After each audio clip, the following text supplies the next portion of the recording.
destroy people place and give people all sort of virus that float all over the place, you know. Yeah, man. I mean, I tell you, I throw some virus are red. See, I'll tourniquet somebody can talk. I tell you, I don't know who shall throw it pan tomorrow, but I throw some pan and she come in and catch the virus, man. No, I tell you, the rain, hey. I'm going to tell you about, I tell them too much rain a fall, them I talk about. No, I'm out of a while, the rain, too much rain a fall. Too much blouse and skirt rain a fall, that's that. When we didn't ask for rain, we never expect rain to come, so we don't see what some rain, you understand? But no, the rain a drop, man.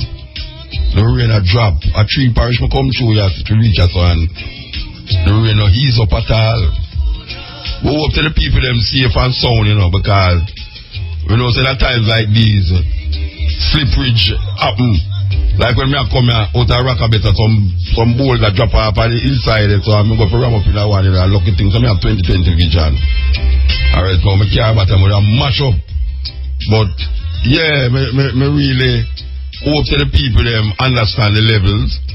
Like Port Maria, trust me, Port Maria, I mean, really, the water upon the road, like wow.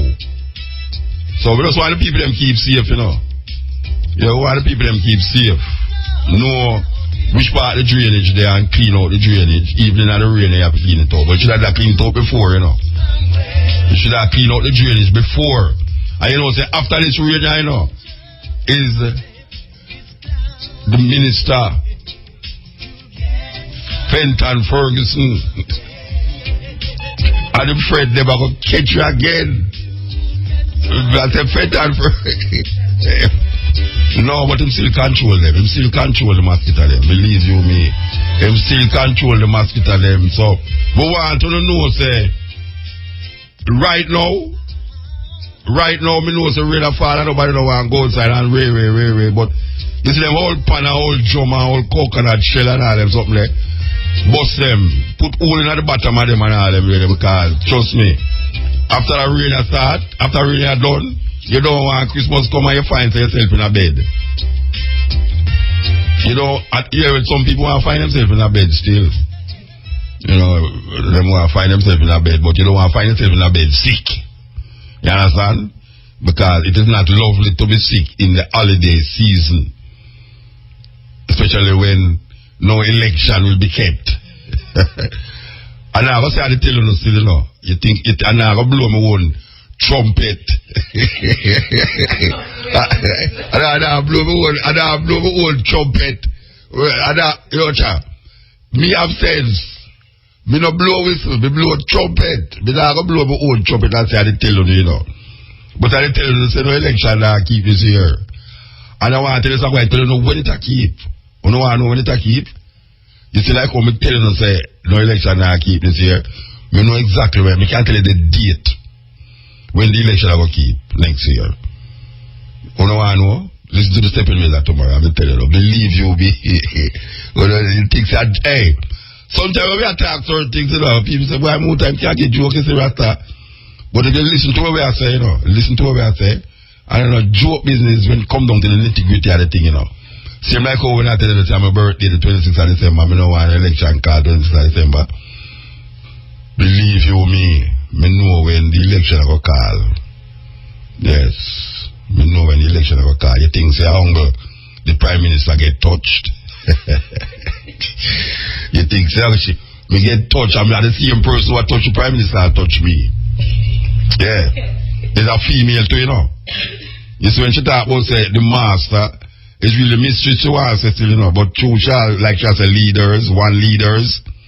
So when she really mean mistress, she really mean mistress when she say master, but yeah, the same mistress touch me to and tell me certain things. But who want to tell the people them to rain a fall and breeze a blow? And some people live in a chicken coop. It's a terrible thing. Terrible thing when people live in a chicken coop. I want to figure out because Tony called me and tell me say, this man live in a chicken coop, foul coop. And the people them are blame politician. One of blame the politician for the man living in the foul coop for. No, in a phone country, in a phone area, the man live in a foul coop. You couldn't do something about it. Instead of call observer and now if you go embarrass the government. And everything the government needs to do still, you know. No, because if me see a man in my area, near my yard, I live in a phone cup, you know, me now pass him every day. I know do something about it, you know. May I tell you, especially at the age where him supposed to be 70 years old. I know the people that talk about road, long time them tell government and government. No, Rasta. May I accept that. That's how government work. You know, see, that's how people who see the thing must rectify that. You understand? And that's a simple thing to rectify. Just like how the brethren come in, you know, from me about it and just give him a house, and it's just a pity that after giving him the house, he never ever spend much time in the house, he's dead. But that's a terrible thing. But look how long the man in the when them say a foul cube. How long he made the foul cube that the people in the area never see that. And them a call minister this and a call this. What kind of madness that? That's not like road one fix, you know. When road one fix, you call government and tell them, so you know, I call your constituent member and tell him that. But a man in your area, a little elderly man living in a foul cube, and you a call politician. Where you call politician for? Where you call politician for? Once he comes out of the area and looks at the man in the foul cube and do something about it, Rasta. You can't just blame politicians for everything, so. You know, see, I'm going to blame the politicians them for everything all the while, but it's raining. It's raining. It's raining. Boss and, you know, Morgan the pirate and all them people there, but Verena Shepherd is the first person I actually hear go dig up names for ancestors of past slavery.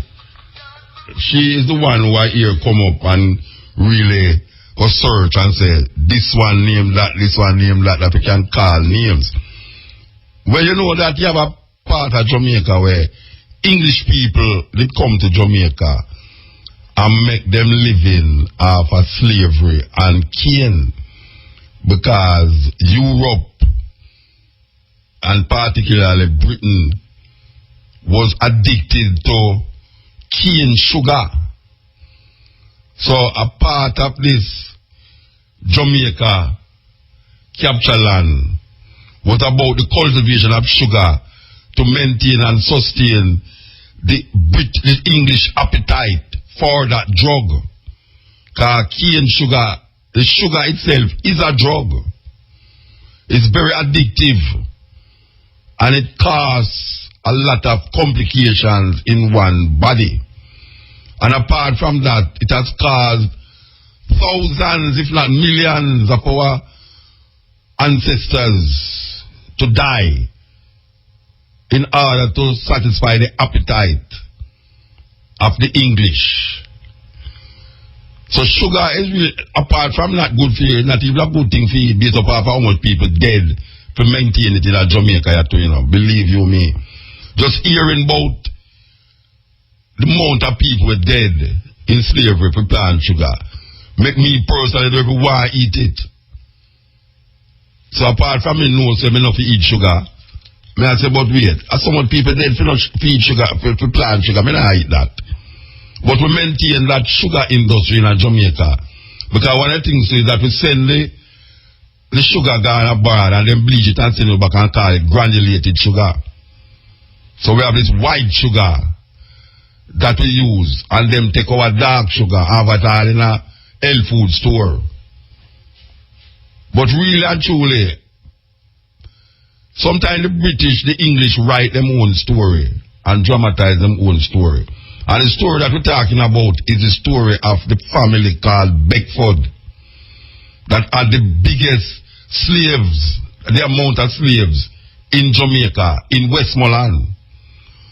We want to play back that documentary, and we want the people to listen keenly to where we're going in that documentary. I mean, seriously. If you listen keenly, you will hear a whole heap of things where you hear ones and ones that talk about now, for instance, black people build up the economy of England. People sometimes say foolishness we attack. Black people can build up economy of England. But those same slavery, that same slave thing, and the richness that was harnessed from slave labor and the sugar plantation them, helped to make Beckford be the richest man in England. And it's not, we have said that now. We have played the documentary written by and examined by English themselves, talking about part of their history. Very important that this is English people are talking about English history and the relationship between the Beckfords and Jamaica, and how Jamaica and the plantations in Jamaica allow England to be one of the richest and one of the family to be the richest family in England because of them investment in slavery and cane sugar in Jamaica.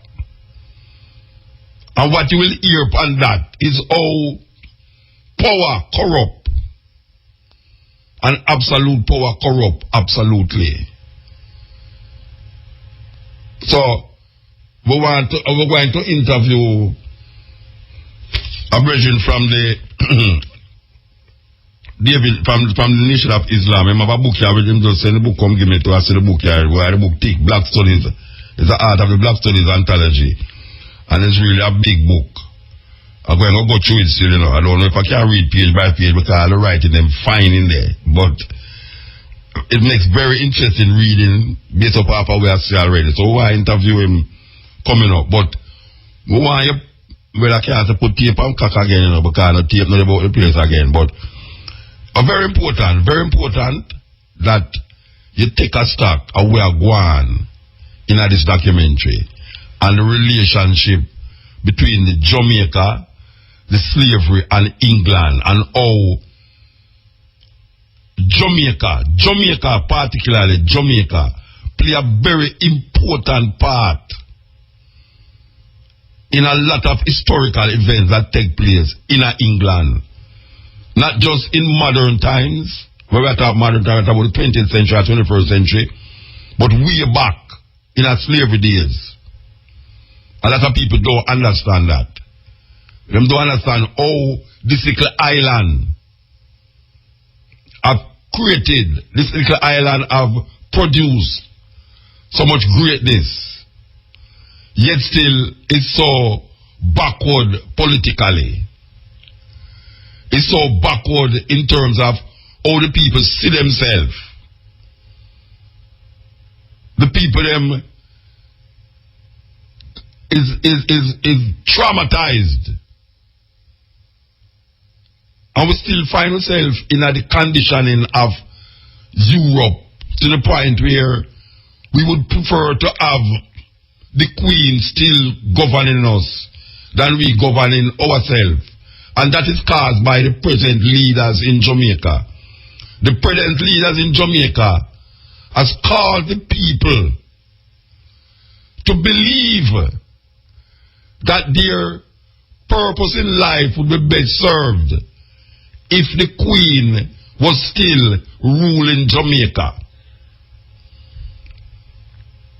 That is what these politicians have caused. These politicians have not given the people them a new insight into themselves and how them can elevate themselves. Because they have been so cruel in their political ideology that it has not allowed the Jamaican people to move further in the examination of who they are as African people. So they would prefer to see the Queen rule them. And most of the times, they would say, if we did there Britain, a lot of Britain was built after the slave labor of our African ancestors, especially or Jamaican, or at least in Jamaica, from Jamaica. And as you will hear, the richest man in England, who was named Beckford, and his family, all their riches was gained from slavery and sugar. One should really examine this idea of sugar on a, what you call it, a political level, not just a eating level, but how sugar was used to enslave a people, and how people was enslaved because of sugar and the need for sugar. And this drug continue in the minds of Jamaican people, that you have people who can't even drink some juice without it sweetened with sugar. Terrible thing. And them have a little thing now, them call it Splendor. You think them easy? You think them easy because them a move where? Them a move you from sugar, you know, but I put Splendor in there, you know. You know, see? So the sugar is the basis of slavery. The industry that was created around sugar caused the British to go to Africa more and more and more and gather people to work on the slave plantation that this place named Jamaica. Jamaica offer a good, what we call it, environment for the British to pursue them power hungry mind, where them look away not as human beings but as animals, to be what them call it, shuttled. The word shuttle originates from cattle, where you gather up cattle, say shuttle. So you know, say shuttle slavery is seeing human beings like cattle. That is how we were looked at. In America, we were part human being, 1/5 of a human being. And no longer either, you know. And no long either, you know. When there was record, the black people in America was seen as 1/5 of a human being. Black people in America was lynched because them look on a white woman clothes on the line. Can you imagine you pass a yard and a white man see you and look on some clothes on a line? And when them hear say is Mrs. Tony own that panty on the line, and you go look on it accidentally, them probably lynch you. Oh, you mean if you look on the panty on the line? You know, it's a terrible thing you go do to this white woman. Simple things like that. And that what I was just the other day. And 500 years ago we are talking about, and 400 years ago we are talking about, and 300 years ago, you know. And 200 years ago we are talking, and 100 years ago we are talking, you know. And just the other day, you have people who are live now, who experience that part of American history. Black people may talk about. And now when we look on how England relate to black people, even in England, you'll never know. So the people in England, for them ancestors is responsible for the elevation of England as a first world country, yet still keeping themselves in dregs and drains. It's a terrible thing. Terrible thing. This is the cutting edge, and I remember, as I say, we went to talk to David Mohammed. David Mohammed gone. We want to get back David Mohammed on the phone. You understand? Alright. David Mohammed is the Eastern Caribbean representative of the Honorable Louis Farrakhan and the Nation of Islam. Black Agenda Project Director. The author of the book Black Studies. Where may I show the sister here beside me. But me knows the truth now, no picture. She won't read them book there. Because it's too big. And black people don't like read. Them say if you want to hide something from black people, you put it in a book. And the saying still go. If you want to hide something from black people, put it in a book. Especially when you know picture now in there. Picture no picture, no picture. Black people don't like read book, a picture now in there. And black people afraid. A big book. Too much reading. Anyway, David Muhammad has placed a book in front, the black book, Mind Revolution, Black Studies. So we want to talk to him about his book. Salam alaikum. Okay. Salam alaikum, gone far now. Let's go on. He might get cut off every time. He might get cut off. Continuous cut off. I don't know why that happened. But I really like talking about this book yourself because it looks very comprehensive. Very comprehensive. But we still want to talk about England. We still want to talk about Great Britain and the relationship where Jamaica have with Great Britain over the years. Because you know, see, most of the youth them were in a my age group. Most ones in a my age group now. Them parents go over upon what them call a banana boat. Now for those of you who don't know what a banana boat is when we used to have this big exportation of banana to England. That was our main export. And it used to go to England because what happened that a whole heap away work on the banana boat. It was like how we work on the Panama Canal. And when reaching England, looking for better, a lot of ones settle down in England and have children, and those children have children. So right now you have a big population of Jamaicans and young Jamaicans who never even come to Jamaica yet. As a matter of fact, you have more Jamaicans in England who never come to Jamaica yet than Jamaicans who did go to England with no Jamaica. And you have people who are not Jamaican who come from the other island who identify with Jamaica. You have people who, when police hold them with ganja, even though actually them come from, them start talk like them are Jamaican and of course bad like them are Jamaican. And you have whole heap of man get deported from America to Jamaica. We are not Jamaican. I don't want to talk these things about because people, I said, boy, I'm not you know these things. Me say, listen to what I say. You have people who did in a prison in America who get deported to Jamaica, who not come from Jamaica, their mother or father are not Jamaican.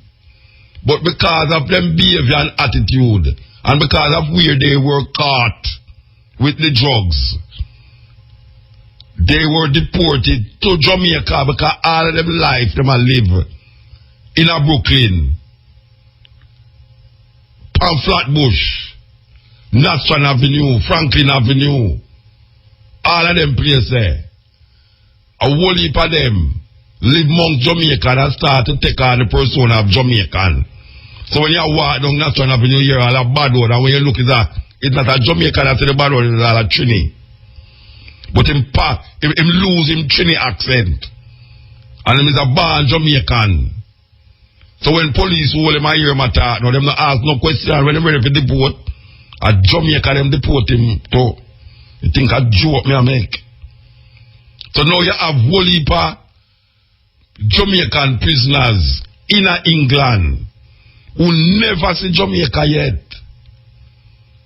But because England find themselves a go down now, them want to alleviate and ease up the pressure and the burden of finding how much money it costs to keep the prisoners them there.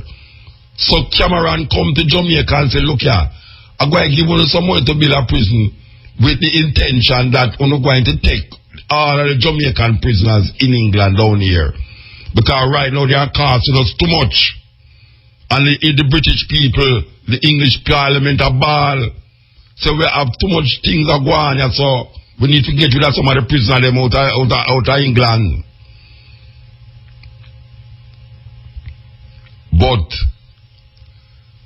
you have a lot of Jamaicans who rise up in England, has made great contribution to that English society, to Britain, made big contribution to Britain. And we demand respect. We demand respect. So, what it is that in the days of slavery, we were not respected. Because as I said before, we were seen as cattle.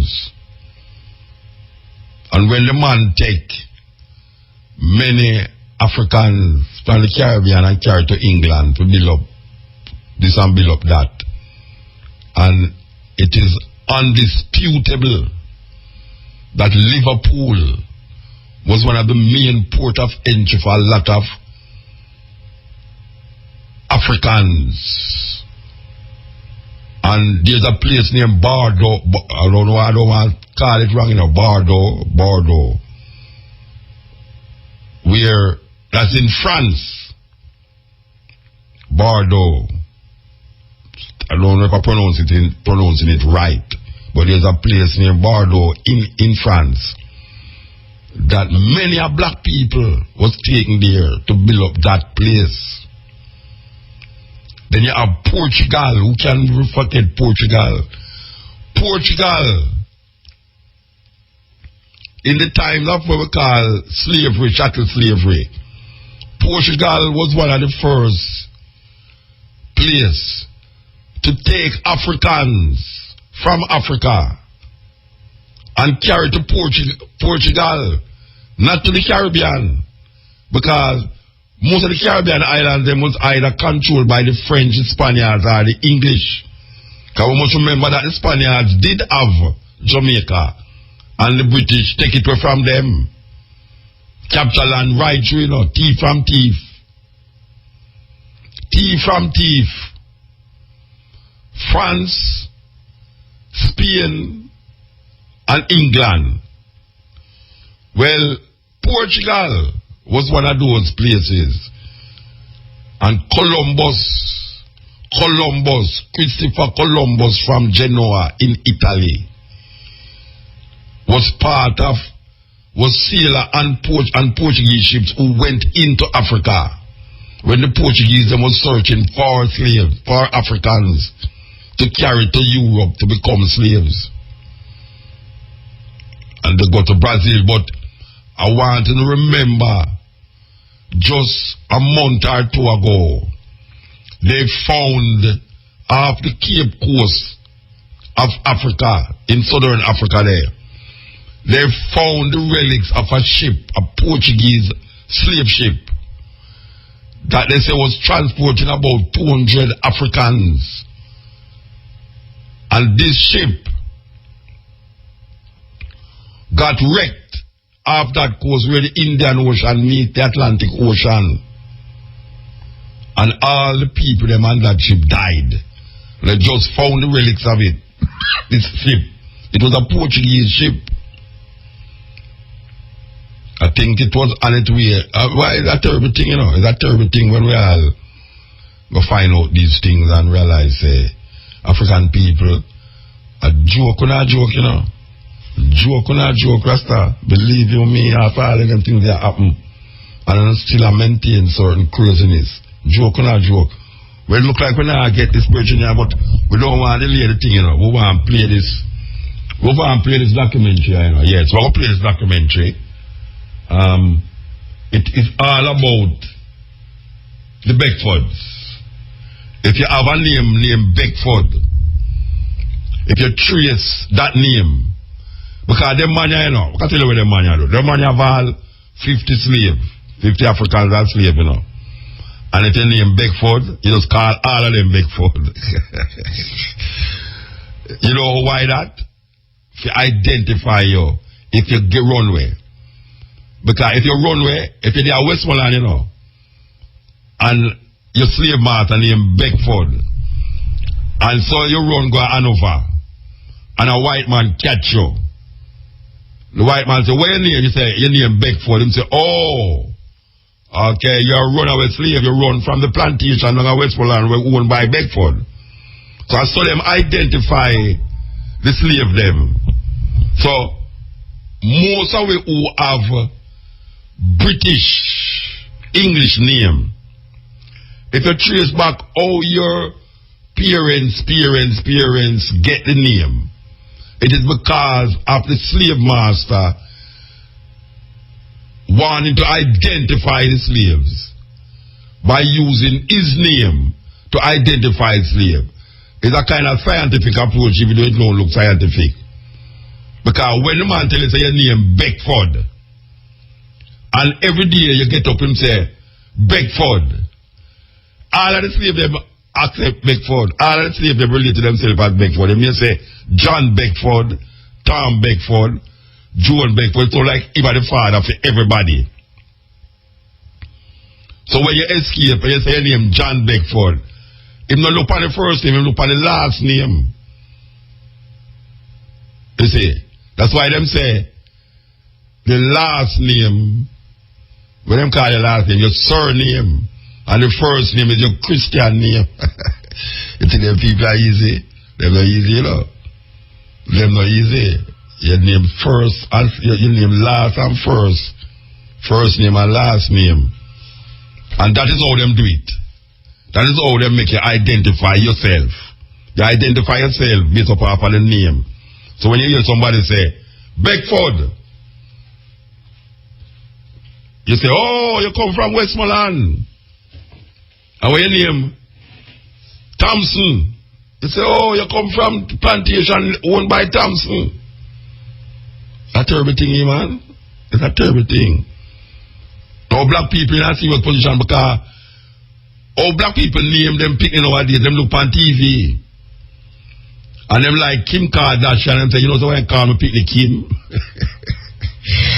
I tell you, black people look on TV, I call it pick the Kim. Because of Kim Kardashian. Because if we can't get the virgin again, I know. Yeah? Because the salam alaikum again. Yes, walaikum salam, brother Mutabaruka. I thought I was going to give up on it, singer. I was going to give up on it, man. Well, I'm really glad we got connected, and I was listening to your discussion since 10 o'clock, and it was. Oh, you were listening to it? Then you get cut off. I thought you get cut off. No, I was listening on a radio. Okay, yes. Yeah, and before we get into what we have to discuss, I'd like for your listeners to know that your good self has been, you know, a major beacon of knowledge on the radio in Trinidad, because for my radio program, The Black Agenda, ever since it was from about 2004 to 2010, I used two of your songs as the theme songs for my radio program. That was the People's Court Part 1 and the People's Court Part 2. And for 6 or 7 years straight, every night on the radio in Trinidad, they will hear those two tracks where I think in Part 1 it was a politician on trial for oppression. And Part 2 is the religion on trial. Yes, and Part 2 is the religious leader. Yes. And, you know, they were very, very well known for many years. Many people had inquired on them. Yes. And of course, yeah, so... I know a sister, she lives in Ethiopia now. She was in Anguilla as a teacher, and she invited me there, and I was in an interview, and they actually played the People's Code Part 2. And I was banned from the country. Wow. Oh, and the teacher was under fire because she actually invited that wretched person to Anguilla. But Anguilla is still, of course, British overseas territory. Yeah, well, I've not been back to Anguilla, and she's not living in Anguilla again. She's now living in Ethiopia. So that was that. All right, this black studies. Yes. Black studies mean what? What you study in blacks? How it work? Well, first of all, black studies is a supplementary body of knowledge to give direction and guidance and inspiration within the traditional academic subjects such as economics, sociology, psychology, history, politics, etc. Our children, through the school system, are given a curriculum that teaches them history, but not their own specific history. It teaches them basic principles of economics, but not necessarily the black business success stories and the real motivational financial exploits of African people that have been tremendously successful.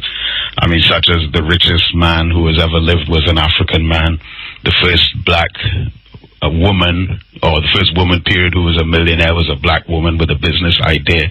You've had several economic projects of African people that have been unparalleled, such as Black Wall Street and principles of black capitalism. Same thing in sociology. We learn the basic issues and data and statistics of modern society, but we don't necessarily get the opportunity to examine the condition of the black community from a socially scientific point of view. Same thing with psychology. So black studies offers the student insight into not just African history, but African social science in an academic way, with a syllabus that would really structure, organize, and sequence the content in a way to really educate our young people about themselves. So it's really intended for scholars, young people who is searching for that scholarship in black. Them among others, because chapter 3, for example, is Caribbean Studies, and it covers the entire Cape and university courses on Caribbean Studies. And then the chapters on black sociology and black psychology are basically academic. But one of the early bits of advice that we got on this book was that it should not be published as one book, but it should be published as 10 separate books, because each chapter is attempts to give a complete overview of the subject matter. But it's way beyond the student. So, for example, chapter 1, which is entitled Black Liberation Ideology, has compartmentalized the 6 main strands of black thought, starting with Pan-Africanism, Henry Sylvester Williams, George Padmore, C.L.R. James, then black nationalism, the Honorable Marcus Garvey and Martin Delany, then the teachings of the Nation of Islam, Elijah Muhammad, Malcolm X, Minister Louis Farrakhan, then the civil rights philosophy of Dr. Martin Luther King, Medgar Evers, the NAACP, and W.E.B. Du Bois. Then 5th is the black revolutionary consciousness of Kwame Ture and the Black Panthers, Huey P. Newton, Eldridge Cleaver, Mark Clark, etc. And then strand number 6 is Rastafarianism philosophy, and in particular the teachings of His Imperial Majesty Emperor Haile Selassie of Ethiopia. And what we have done is present these 6 expressions of black consciousness within different dimensions of the social struggle, and present again to our people in an academic way a structured learning system on how we can get, in particular, the young people to learn about all of our greats rather than just relying on, peripheral information. Yeah. All right, I ask you a question now. Yes. All right. You are visualizing that this book will be used, is it, them start using it in the curriculum of schools? Tell me. Yes. It's now part of the curriculum in certain schools, or it's right. Still to be? Well, first of all, copies of the book in Trinidad, we're donating up to 500 copies to different schools in the Port of Spain area. We've already given out about 200 to 300. But much of the content is already on the syllabus. But one of the issues of African history, especially in the Caribbean, is that our history was written on the margins of the pages of other peoples. So the Chinese well documented their history. The French, who came in 1783 through the scheduler population to different parts of the Caribbean. Columbus and the Spaniards who came in 1492. The Chinese came to the Caribbean in 1806. The Syrians and Lebanese came in 1902. But it's still not in any of our social studies or history textbooks, on the primary level at least, the specific year that African people came to the Caribbean and exactly where we came from. So we are compiling and assembling and pulling together the bits and pieces of that lost great history that African people have that we're being deprived of within the school system. And of course I heard you speaking about the sugar industry, and that is a classic example of the loss of the knowledge of African history, because in the year 1788, in that 1 year alone in Trinidad, for example, it was estimated that 1,000 Africans lost their lives in the establishment of the industry, because we cut down the trees, we cleared out the forests, we dug out the roads, and established a system that indentured laborers came afterwards and continued. But in Trinidad, many people don't even know that African people were ever on the sugar plantations. No, because they only tell them about indentured laborers, given that exactly. Trinidad is a different dynamic, because let's say most of the people in Trinidad is Indian. No, that's not true at all. I hear them say that. Even in Trinidad, I hear them say that. Yeah, but it's not true. Okay. You see, the reason, and that is a very important point as well, because within our family, we have all different colors and shades of the spectrum. Light-skinned Indians are called Indian. Dark-skinned Indians are called Indian. But dark-skinned Africans are called African. But light-skinned Africans are called mixed. And so the census that's like in South Africa. That's like in South Africa. Yeah, where they use the term colored. But we are an African family whose genetic history goes back to the very beginning of human civilization, when God created man in his own image and likeness, which was an African man in the motherland who was the color of the soil. And so when we permit ourselves to be divided ideologically by this white supremacist rationale of the drop of black blood, where they say if you're half black, half white, you're mulatto. If you're 3/4 white, you're quadroon. If you're 7/8 white, you're octroon. And then going in the other direction, you're either Metsi, Courtsi, or Sambo. And they literally calculated our human worth by the perception of the percentage of black blood that was running through our genes. But we recognize that regardless of how dark or light we are as an African family, we are one African people. So the census report would say that there are 43% Indians, 42% Africans, and some 20% mixed. But out of that 20% mixed, at least 16 out of that 20% are light-skinned Africans. Yeah, that's a serious thing. Actually, I said to hear what you say about it still as a Trinidadian. Yeah, and that's why I bring out that to the people there, But yeah, we have those issues. All right. The consciousness that prevail in the Caribbean now seem to be, I don't know if you can call it, there's a heightened interest from the top now, we're talking now. Because there was a time when, for instance, the idea of reparation is now something that is held on to from the top. First time it was just like grassroots. But now it has become something important to say or stand up for. How you see that calculation of people from the top, leading the charge for reparation? Well, that is a very, very interesting issue. And I wouldn't say that they're so much leading the charge. They may appear to be, but the call for reparations, at least from my understanding, was a grassroots issue from day one. In Trinidad, 1 year before emancipation in 1833, you had the African Mandingos, who were a Muslim community, who proposed legislation to the British Parliament suggesting that if you are going to quote-unquote free us, we would like you to send us back to Africa. That was not reparations, but that was repatriation. And of course, the Rastafarian movement have also taken up the issue of repatriation, which after 2 or 3 generations past that were not familiar with the continent itself, the repatriation movement became the reparations movement. And that was since the 1930s, 1940s. And of course, now we are happy that the 15 heads of CARICOM unanimously agreed to the 10-point plan of action. That is what I was getting to. That now, from the top, people on the top now is now leading the charge. We know it start from the grassroots, but I mean, like, it's like the ganja in Jamaica.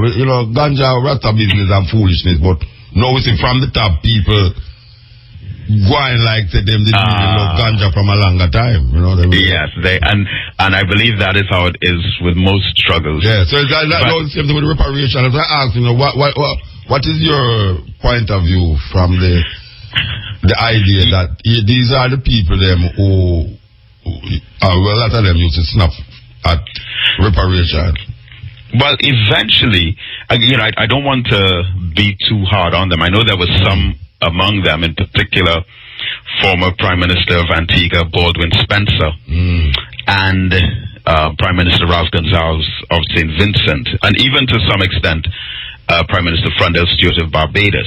Each of them have, in their individual causes, made reparations an issue. But I would also like for us to look at this in contrast to Black America and Black America's plea for reparations. Because remember, much of the consciousness that hit Black America originated in the Caribbean. I mean, the 3 men who started the Pan-Africanist movement, Henry Sylvester and C.L.R. James George Padmore, all 3, from Trinidad. You had that most influential book, Black Skin, White Mask, and also Wretched of the Earth. That's Frantz Fanon. Yeah, Frantz Fanon, who was born in Martinique. Martinique, Yeah, you have How Europe Underdeveloped Africa. Yes. By Walter Rodney, who was born in Guyana. And Ivan Van Sertima. Ivan Van Sertima, born in Guyana. You have J.A. Rogers, who was born in Jamaica, right here. Yeah, of course, the Honorable Marcus Garvey, who was like the father of black nationalism. Kwame Ture, Trinidad and Kwame Ture from Trinidad. I mean, right. And even Dr. Eric Williams. Even Dr. Eric Williams, who in Capitalism and Slavery presented a rationale for reparations by identifying that it was the wealth generated by the African slave trade that fueled and financed the Industrial Revolution. So, the Caribbean has in many ways led Black America. And of course, my own teacher, the Honorable Minister Louis Farrakhan, his father is from Jamaica and his mother is from St. Kitts. So and also Malcolm X, of course, Malcolm X's mother from Grenada. And the list goes on and on. It goes on and on and on. So the first point is that the Caribbean has always had great influence in the global black struggle. The book Black Studies embellishes that fact because we have had many presentations about all of these great men without identifying their Caribbean roots. And I think that is great motivation for Caribbean people. The youth them know too. The youth they must know that a lot of the struggle for liberation by black people started right in the Caribbean. Yeah, and even the first real republic, the first black republic being Haiti. Also a Caribbean nation. But the reparations movement, I mean, I'm grateful to the politicians in the Caribbean for finally taking up the mantle. But in truth and in fact, I believe it's we the people who have to continue to put pressure. I agree with you. And the same thing I think about the ganja too. I mean, I feel that, genuinely feel about it. All right. Yeah, or else it will become a back burner issue. All right. For sure. Will you be having a launch of the book here in Jamaica? Yes, absolutely. On Friday. Oh, yeah? Yeah, this Friday at the Ultimate Court Hotel, the Luxor Conference Room. That's on the second floor of the Ultimate Court Hotel at 6 o'clock. This Friday? In the evening. Yes, that's this Friday. November 27th. Go to where you reach from which part I'm going to come down. I believe you me. Yeah, we will be honored by your presence. Find out where you reach up there. Yeah. Right, them kind of fine, though, brethren. I'll tell you this, that book. Yeah.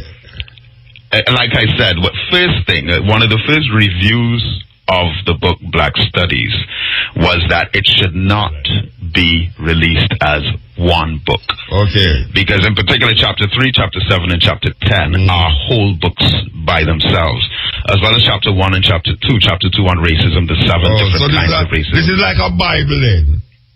Well, I wouldn't use that term. When I say Bible, it's a compilation of many books in one. Yes, it is. It's a number of books in one. And also, well, as you would have seen, it's 433 pages, but it's really about 700 pages worth of information that have been compressed into the 433 pages. Over 370 references. And it's a very compact book. There's a lady beside me here. She's in her 20s and she can't make out any detail of what is in the book when I hold it up in front of her. And her eyes supposed to be much better than mine. Oh, it's a terrible thing that she can't make it out. But is there a way that you're going to have it not as a compilation but separate? As you said, the books are separate but compiled in this book. I will. Well, I mean, the next book that I'm going to release is my PhD thesis, which is on black youth at risk in the Caribbean, and it more or less extracts some of the information from chapter 7 on black sociology. And but there's no plan of foot to chapterize it in terms of this book is called Black Sociology, this next book is called based upon the topic that is in here, or it's going to stay as a compilation of different works. To be honest, I prefer it how it is. Yeah, because it's a complete. It was an attempt at a complete overview. Okay. Yeah. There's hardly one great black scholar that we've had, from Dr. Yusuf Ben Yakin and Ivan Van Zetten, Dr. John Henrik Clark, Leonard Jeffries, J. Rogers. There's hardly one that we can think of whose philosophy or teaching has not been included in the book Black Studies. The back of the book say a lot here, I see you mentioned even Tony Martin here. Yes, of course. And Marimba Annie, Yes. She was in fact, she gave us one of the most valuable statements for all of us as a people to embrace. Yes. And that is, she said, you're not African because you were born in Africa. You are African because Africa was born in you. Yes. And it's in your genes and your DNA, because a lot of them try to throw that at us, to try to derail our identity and the unity that it produces among us as a people. So they say, well, you're not African. Yes. But the DNA is within us as African people. All right, we have to leave, and we want you to remind the people about the launch on Friday, Altamont Court. So the launch is this Friday, which is November 27th, at the Altamont Court Hotel. That's level 2, the Luxor room. And they can also get more information on Facebook.com/Black Agenda Project, YouTube.com/Black Agenda Project, Instagram.com/Black Agenda Project, and blackagendaproject.com itself as a website. All right, when you leaving? I'm actually leaving on Monday. Oh God, I'm going to be. I really love you. I'm going to be at. Sorry? When you come back again, you coming out of the studio with me? Yes, I'd love to. Yeah, I'd love to. I mean, I have a photograph of when you were at the studios of Power 102. I think it was about 9 years ago. Yeah, when we was in Trinidad, yes. Yeah. I remember that. The kind of responses that we got from that program were incredible. Yeah. That was a long interview. Yes, I remember very well. And of course, when Shashamani Sunrise hosted you as well. Yes. In Zaza. Yeah. All right. And the brothers from Morgan Heritage. Yes, yes.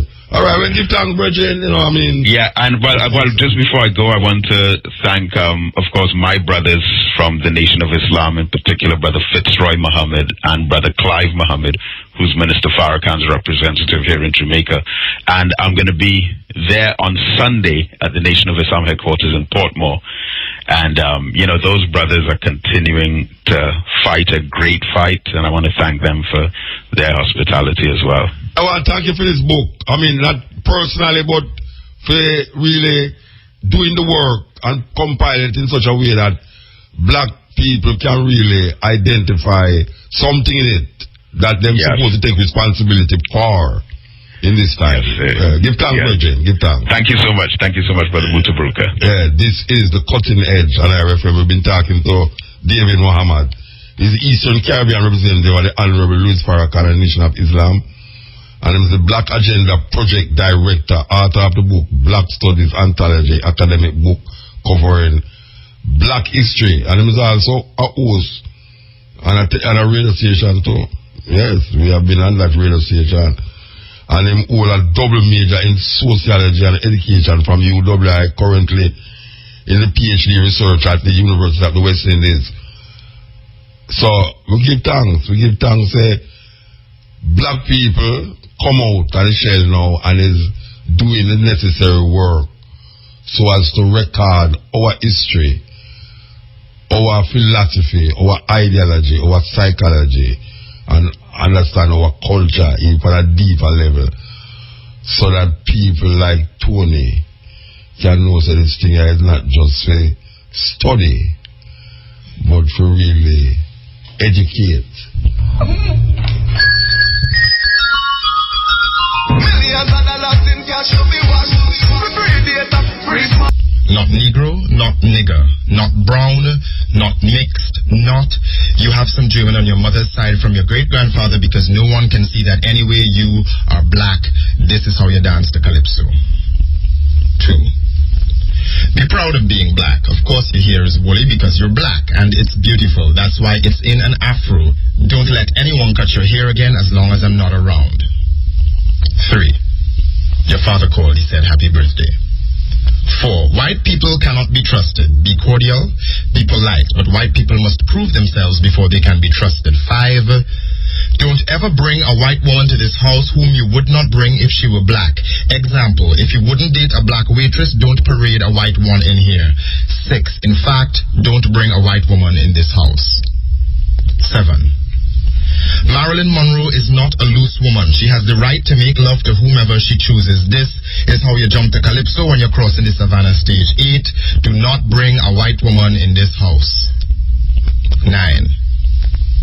Indira Gandhi is the most important black woman in the world. This is how you trip the calypso late Tuesday evening when you're tired. 10. Indian people are black people too. It's just that most of them don't know it. 11. This book is by Linton Kwesi Johnson. Read it. This book is by Sonia Sanchez. Read it. This book is by Walter Rodney. Read it. Stop running. This book is by Charles Dickens. Read it. This book is by Enid Blyton. Read it. This poem is by Kamal Braffett. Memorize it and return in an hour. 12. A is for Africa, B is for black, C is for culture, and that's where it's at. This is how you fed hard during last lap when you catch your second wind. 13. Your father called, he sent these things, he said Merry Christmas. This is how you get up Ash Wednesday morning and go to school, no matter how much rum you drink Carnival Tuesday. Your father called. That the poet, really serious poet from Trinidad, Rajab Banir. Okay, so without further ado, make way carry you go to the classroom. A very important classroom. Here goes.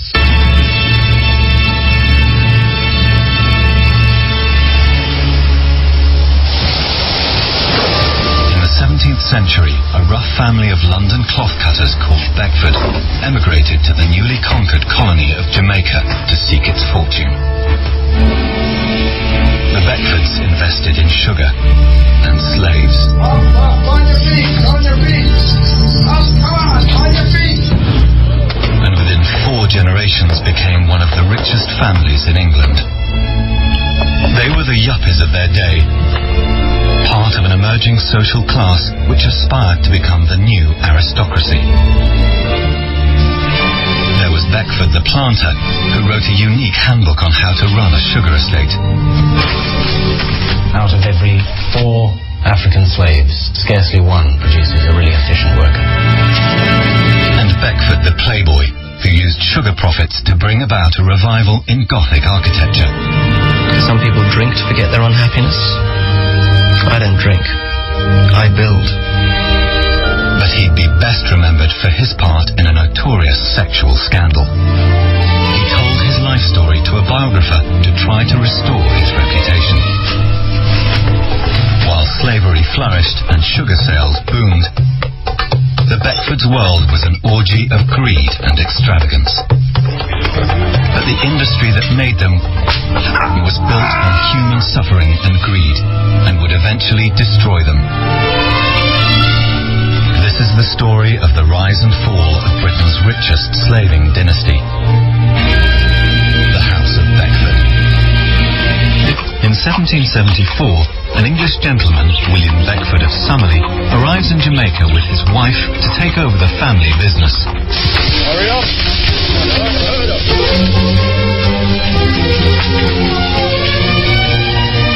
He's the 4th generation of Beckford planters. My father owned 3 plantations on the Cabarita River, and on his death they became mine. At the time they were managed by representatives. Summerley inherits slaves, property, and 7,000 acres worth £120,000, more than £2 million at today's rates, near Jamaica's southern port of Savannah La Mar. Jamaica is the best country in the world.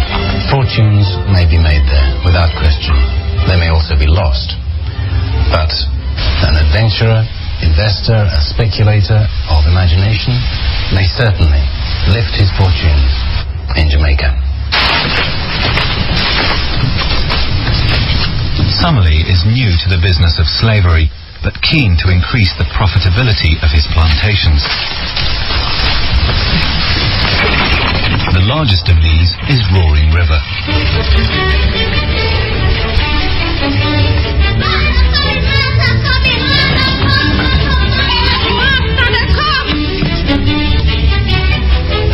Pick up the wood. Oh, it's here now.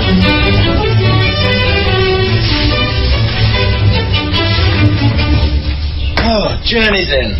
Now we can get out of this infernal heat. Good afternoon, Master. Welcome in. Thank you, sir. Good afternoon. Welcome, Master. Hello. Handsome addition. Thank you. Good afternoon. Whatever, Mrs. Beckford. Little is known about Summerley's wife, Charlotte, except that she was his first cousin. Unusually for an Englishwoman, she's willing to brave the dangers of the tropics until they can return home with an even bigger fortune. Summerley wastes no time heading out to the cane fields. The British have been in Jamaica since 1655, when they took the island from the Spanish. It's now a colony, providing Britain and her American possessions with sugar. By Summerley's time, there are 700 plantations on the island. The rain keeps away, we should have a very good crop. Hold on! For Summerley, African slave labour is the machinery of his plantation, ideally suited to the task. The climate in the West Indies is oppressive.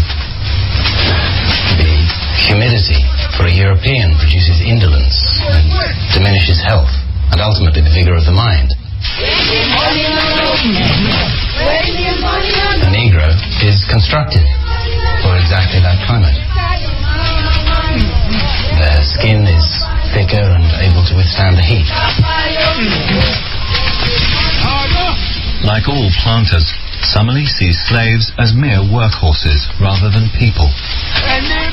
The light shining off the naked skin of the Negroes is a magnificent sight. The blades rise and fall like the violins of a well-conducted orchestra.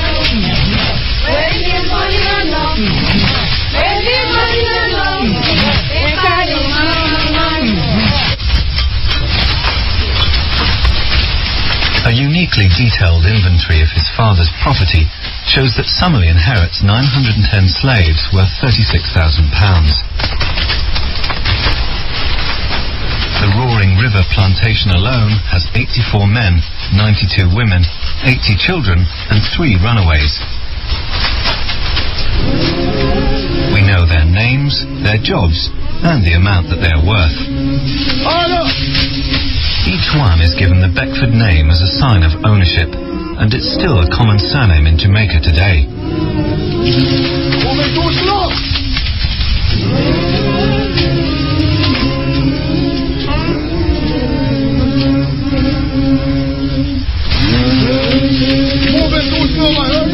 The use of forced slave labour demands a harsh control system. Summerlee employs a white overseer who manages 4 black drivers, privileged slaves who harass the field hands.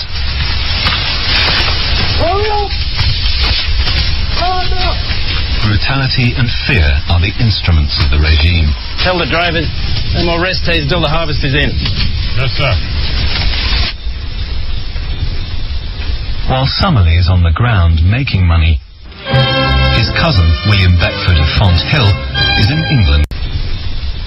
While Summerlee is on the ground making money, his cousin, William Beckford of Fonthill, is in England spending it as the new head of the Beckford dynasty.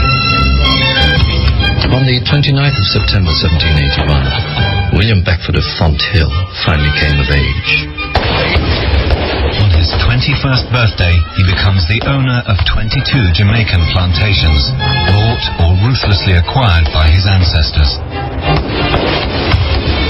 The property and wealth which he inherited was almost £1 million, with a further £100,000 a year in income. This enormous fortune leads the poet Byron to describe him as England's wealthiest son. William's coming of age is a moment of great relief for his ambitious mother, Maria. She's fought off rival claims to her only son's fortune since the death of his father when he was 9. My father increased the family wealth in Jamaica and then came back to London, where he became Lord Mayor of London twice. Actually, he made quite a name for himself. People used to call him the Great Beckford. Maria appoints a trusted family friend, lawyer Thomas Wildman, to manage William's affairs. Between them, mother and lawyer will attempt the challenging job of guiding and controlling this frivolous young man.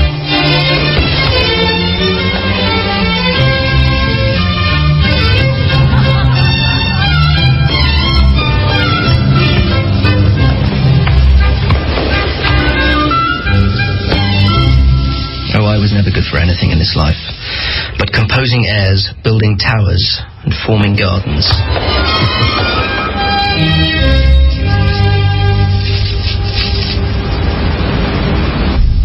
Now wealthy and respectable, the Beckfords brush under the carpet their family's dark history in the Caribbean.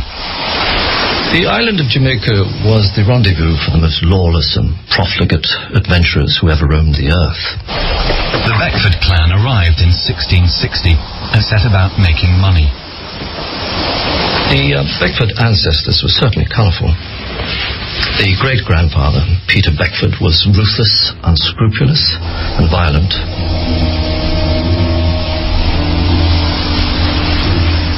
The Beckford grandfather, another Peter Beckford, a Speaker of the Jamaica Assembly, shamefully murdered in cold blood the Deputy Judge Advocate.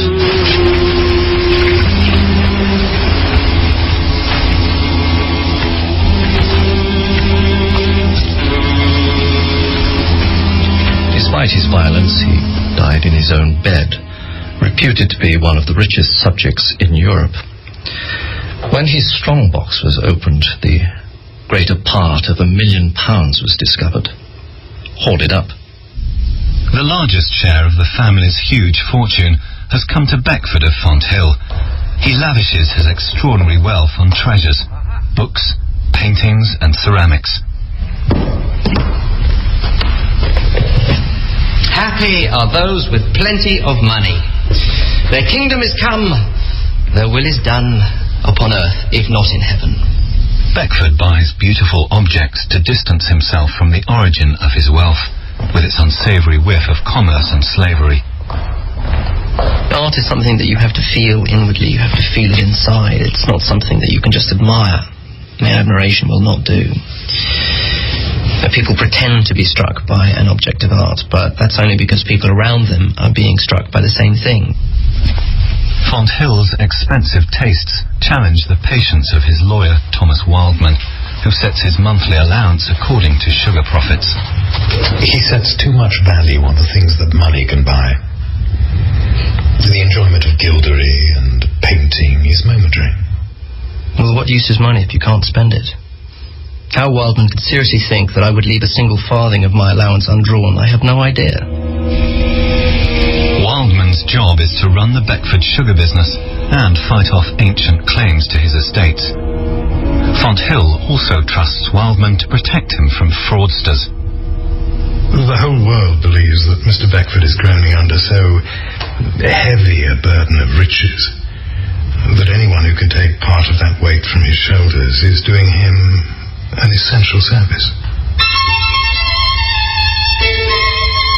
While Fonthill glosses over the source of his wealth, Summerlee is at the sharp end of the business, driving the pace of sugar production.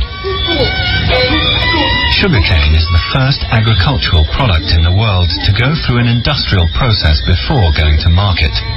The word factory is first used in English to describe the Jamaica boiling houses. During harvesting, slaves work a shift system. This is the actual factory, which is working day and night at the moment during the harvest, because if we leave the cane to stand for any time, the sugar begins to spoil and is less productive. John, bring a piece of cane. Snap that off. Taste that. Very good. A tour of the factory is popular with visitors to the island. We set off down to the sugar works and examined the whole of the sugar making process, which is very curious and entertaining. I asked the overseer how long the workers worked at their particular jobs before he relieved them. 12 hours, every 12 hours. But sometimes they fell asleep, and if they fell asleep, their hand would get caught in the millstone. Well, if a slave's hand were to get caught in the crusher, we have to use the axe to extract it. We can't afford to stop the mill. It has to keep going every hour of the day. I would say I would never want to have a sugar estate. Sugar is, I think, unique in that every inch of the plant is used.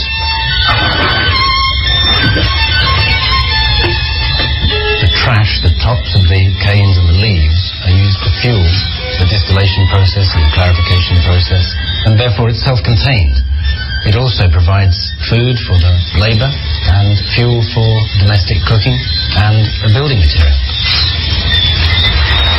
This is where the juice is transferred directly from the press into the clarification vat. The solids taken off the top, the sediment taken off the bottom, and the syrup reduced in successively smaller coppers until it starts to granulate, and then we can transfer that into hogsheads to cool and transport to market. Work in the boiling house is hot, dangerous, and highly skilled. If we move away from the heat, the slaves are allowed to dump the syrup while it's hot. Once we start to cool. Water.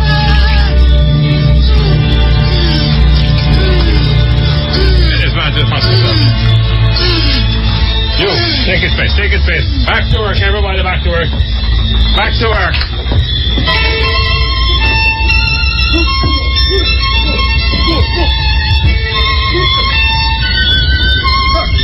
Each year, Summerlee's plantations produce approximately 450 hogshead barrels of sugar and more than 200 large containers of the sugar byproduct, rum. He's one of hundreds of producers from across the Caribbean whose profits are fueling Britain's new imperial economy.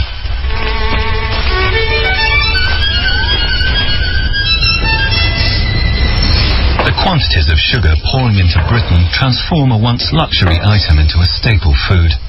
Even the poorest can afford a spoonful of sugar from Jamaica for their tea from China.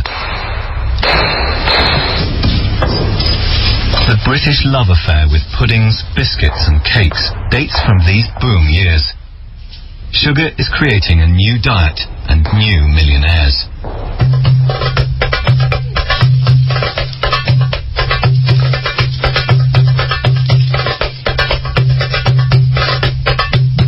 Far from the sweat of his many Jamaican plantations, William Beckford of Fonthill spends lavishly on his artistic passions: music, architecture, writing, and all things Oriental.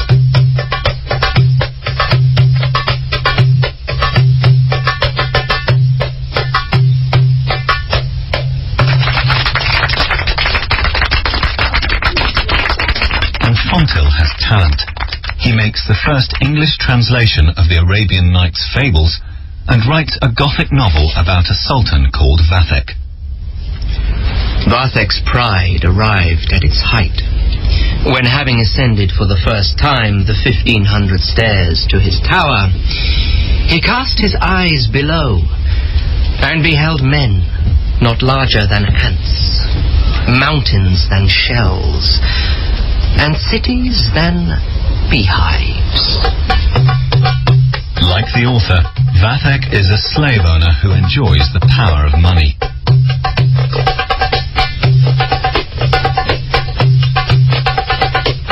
In the story, Vathek builds a great tower, an image that will obsess Fonthill throughout his life. Assist him to complete the tower, which, in imitation of Nimrod, he hath begun, not like that great warrior to escape being drowned, but from the insolent curiosity of penetrating the secrets of heaven. There was one subject upon which everyone was agreed, and that was that Beckford was in danger of turning into his own creation, Vathek, a half-human, half-demon sort of creature. Vathek becomes so admired by Byron that he calls it his gospel. In fact, Fonthill has the right education and the right contacts. The late Prime Minister Pitt the Elder was his godfather, and the Chancellor Lord Thurlow is his mentor. He even claims to have had music lessons from Mozart. When I was about 5, Mozart was my piano teacher for a while. He was over in London on a visit. He was about 8, but already an international figure. In fact, I wrote something that he liked so much that he used it for the marriage of Figaro.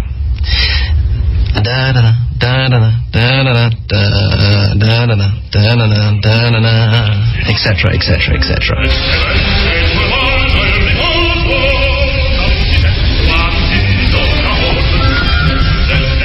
But it's the marriage of Fonthill that interests his mother. She selects a bride for him, the very suitable Lady Margaret Gordon.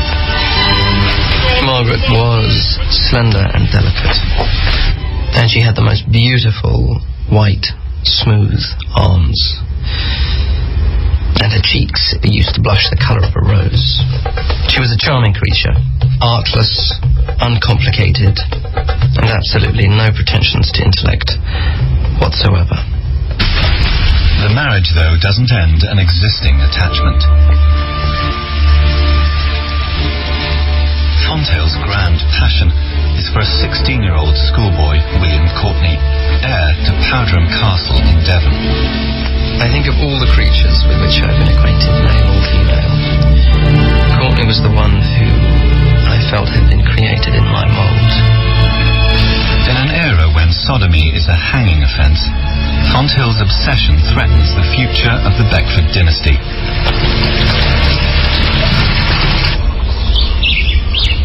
In Jamaica, his cousin Summerlee is trying to increase the Beckford profits by investing in new slaves.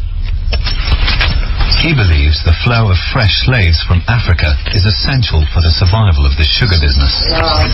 If the African trade were stopped, the labour necessary to produce sugar would fall to those slaves who are already domesticated in Jamaica, who must therefore absorb an ever greater quantity of work, and their lives be shortened. During the 18th century, 820,000 West African men, women and children are transported to an early death in Jamaica. Thousands more die at sea. Fine cargo? Yes, good luck. Slaves are a planter's most expensive outlay. They cost anything from £5 to £100 each, depending on age, gender, health and skills, and the rise and fall of sugar prices. No smallpox? No, not in this lot. It's good for you. They're traded at auctions or scrambles. Up, on your feet, on your feet. Up, come on your feet. A scramble is a brutal free-for-all. Thought-provoking, always smoking. Lyrics like a bazooka. You are listening to Mutabaruka. Yes, this is the Cutting Edge on RFM. The time is 12 o'clock. Brothers and sisters, this is Charlie. Join us with respect for our national anthem. Let us stand and defend this one. Peace and love. Thank you. Eternal Father, bless our land. Guide us with thy mighty hand. Keep us free from evil powers. Do our life what count us. To our leaders, great defenders, great true wisdom from above.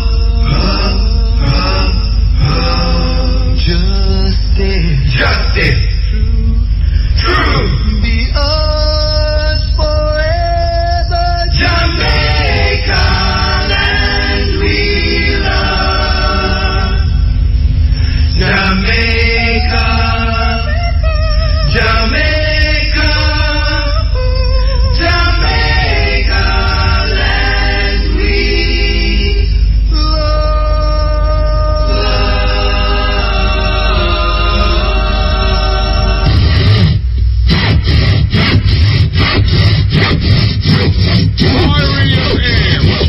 Thought-provoking, always smoking.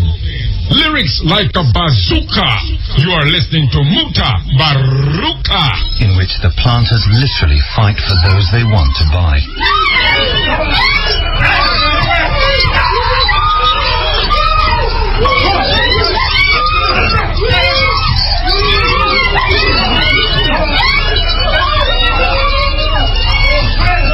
The Negroes from the more popular African countries are soon snapped up no matter what the expense. The more indifferent ones may only be sold by offering credit or reducing the price. They're the ones who are most likely to fall sick, even though when they left their homeland they were most probably healthy and strong. The indifferent ones are called refuse slaves. They are often abandoned in the streets to die.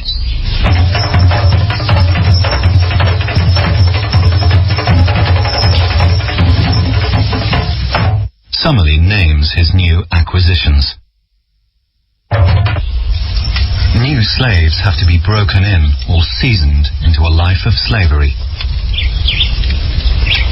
Seasoning a new slave takes the best part of 4 or 5 months, and out of every 4 African slaves, scarcely one produces a really efficient worker.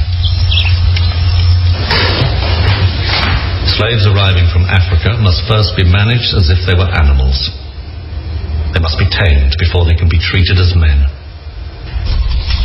Almost a third of seasoned slaves die within the first 3 years, most from disease, overwork, or simply depression. The best slaves are the ones we breed on the plantations. They are born into the state of slavery and don't complain. Something in my heart, like a stream running down, makes me feel so. In his plantation handbook, Summerlee details his slaves' daily routine, comparing it favourably to the plight of English peasants. The sufferings of the slaves are usually exaggerated by those who are not acquainted at first hand with the life in Jamaica. Outside harvest time, they rarely worked in the field after sunset, which was never after 7. So from then until 6 the next morning, and every Sunday, their time was at their absolute command.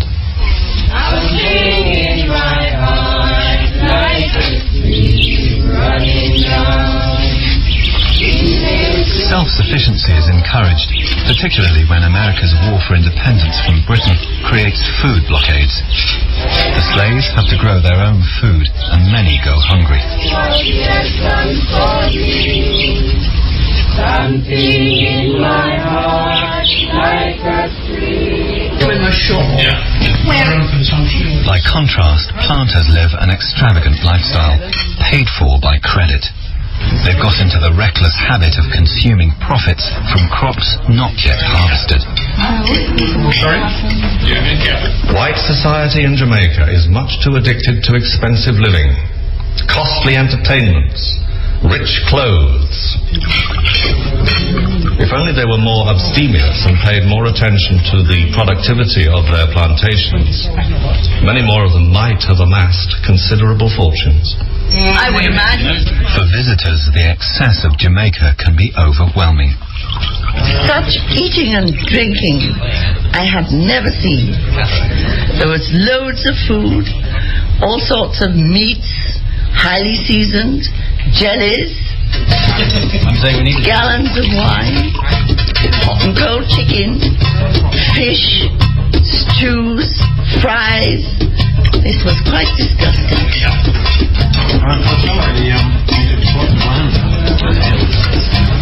The white community sticks together for companionship and security, with owners and employees dining at the same table.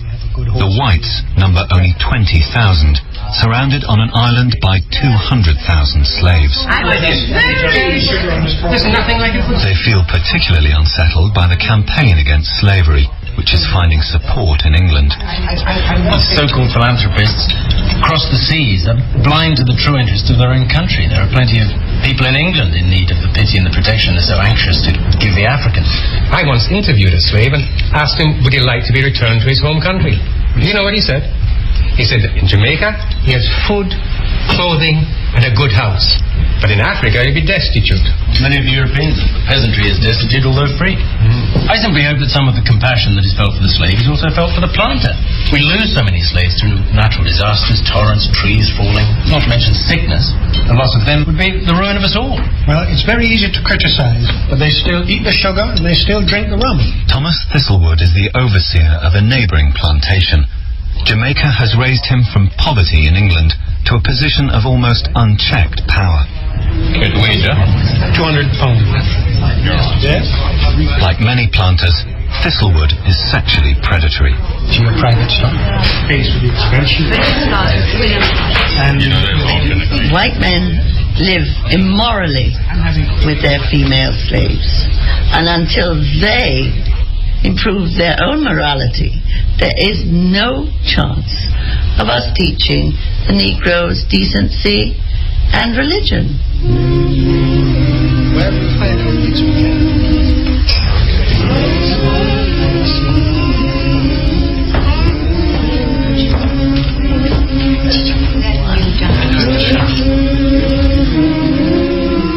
Whites of the Caribbean are subject to the same frailties as the rest of mankind. But they do have a natural interest in the other sex, which means that they are not always faithful husbands.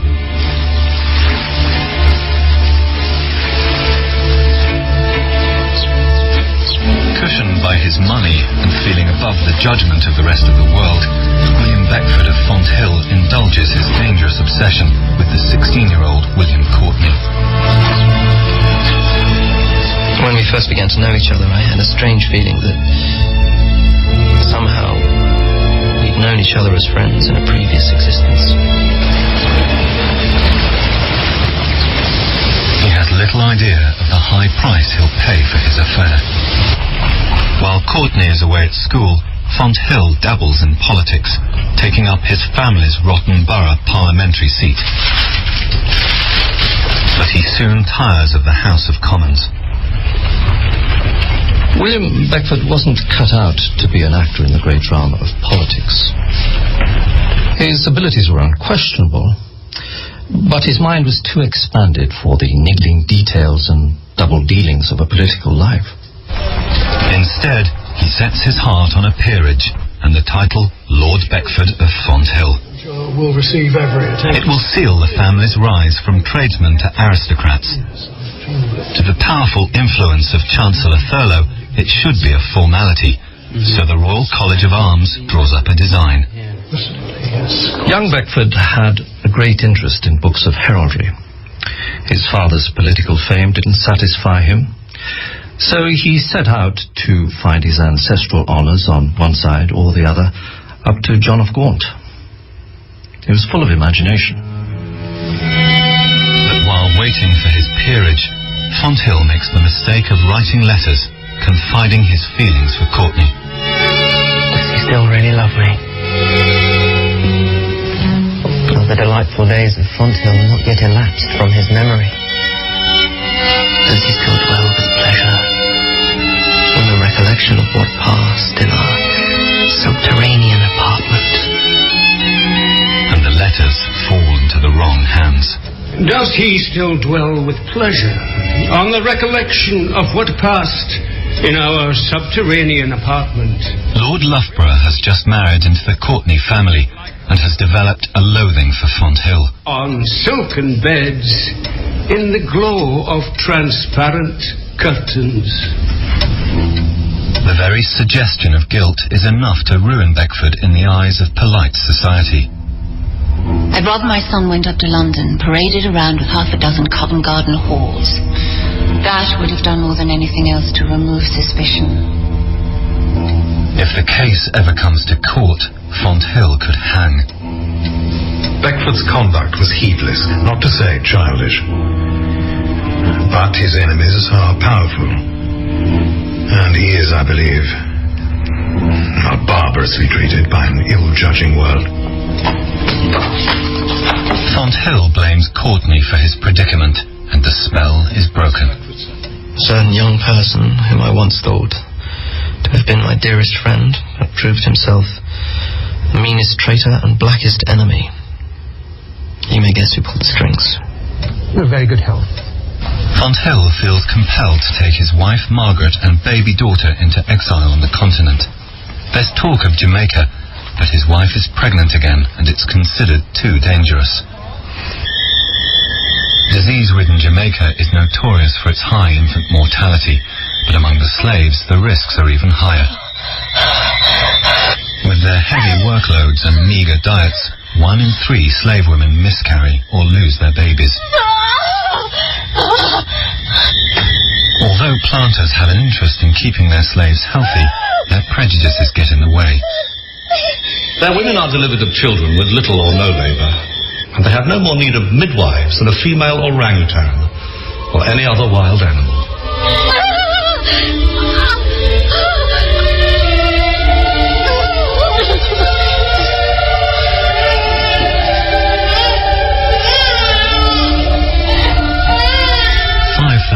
Away, Fonthill gains a second daughter, but loses a wife. Margaret dies in childbirth. Fonthill's mother comes to visit him in exile in Europe and take his children into her care.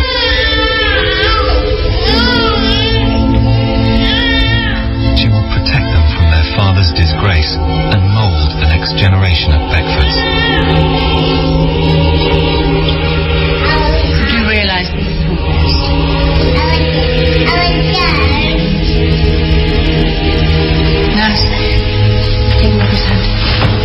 He's left alone with his regrets and the blame of society. An oracle might have said with truth. He will be rich and wealthy, the affectionate husband of the best of wives, the father of 2 lovely infants, and yet an exile from his country. shunned by his countrymen. A brief, unhappy visit to England convinces Fonthill that it's too soon to return home. He is persuaded to sail for Jamaica.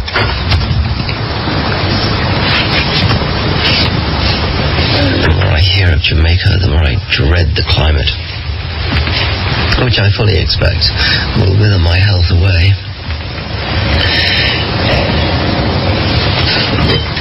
But Fonthill never reaches his sugar plantations because he jumps ship in Portugal. Seeing this, his business advisor, Thomas Wildman, is about to seize his chance.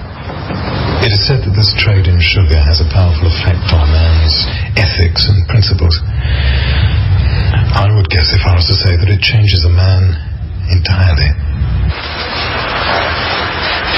Tempted by the financial opportunities of Jamaica, Wildman sizes up one of his employer's landholdings known as Quebec. It was reported back to me from Jamaica that Beckford owned a fine run of virgin land at Quebec, which could be settled into a good sugar works at very little expense. I asked Mr. Beckford if he would like to give me the land at Quebec. Of course, I described it somewhat differently. My dear William, there is a piece of wasteland in the corner of the island. Yes, that's it. So he very generously presented me with 1,200 acres and £5,000 to develop it. Wildman appoints his younger brother James to get the land cleared to grow sugarcane.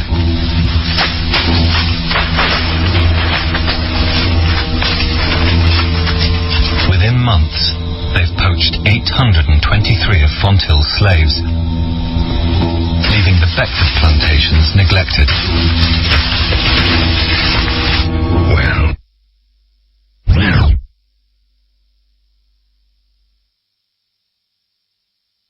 You are listening to Mutabaruka. Woman, things are like hot. Today, Matic again, bigger and better than ever. No way can go lower than them your price. Top quality tiles, bathroom fixtures, doors, windows, hardware, houseware, furniture, paint, and no more. Prices are low. Jamaica is infested with creditors and agents who work for their own profit and not for that of the planters. They'll lend him money and wish him well for a while, but they then commit every species of fraud and extortion. These men are no better than a flock of vultures.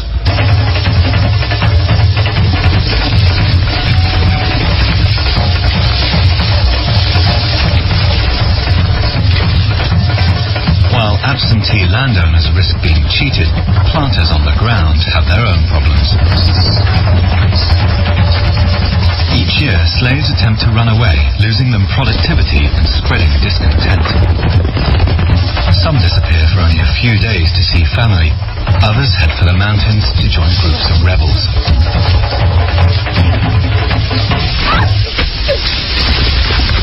Stop! Don't move! Stay right there so you can run from us! Secure those chains on them.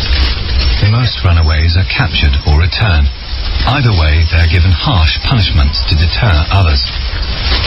Sometimes the overseers add a sadistic twist of their own.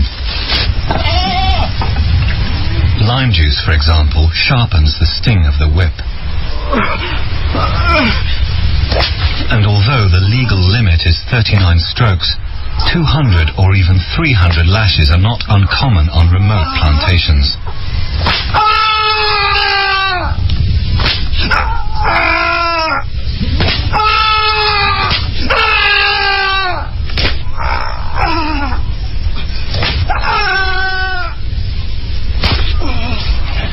The Negroes are not burdened with the experience of anticipation, so the punishment when it comes is unexpected and sudden.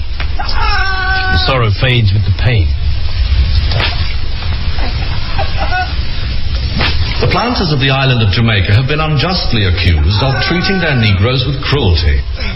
But the truth is that these men inherited their slaves in much the same way as a man in England might inherit the lands and estates of his ancestors. In fact, there is no man in England who possesses more charity and clemency than the planter.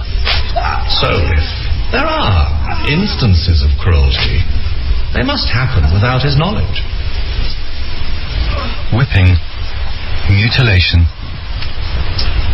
even execution are seen as acceptable penalties.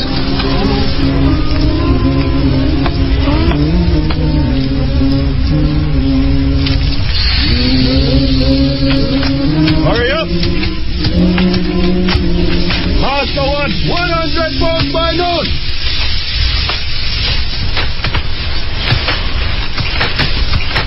However hard the slaves are worked to produce sugar, yields gradually fall on older estates as the soil becomes exhausted. And Jamaica faces growing competition from other Caribbean sugar producers like Cuba and Haiti.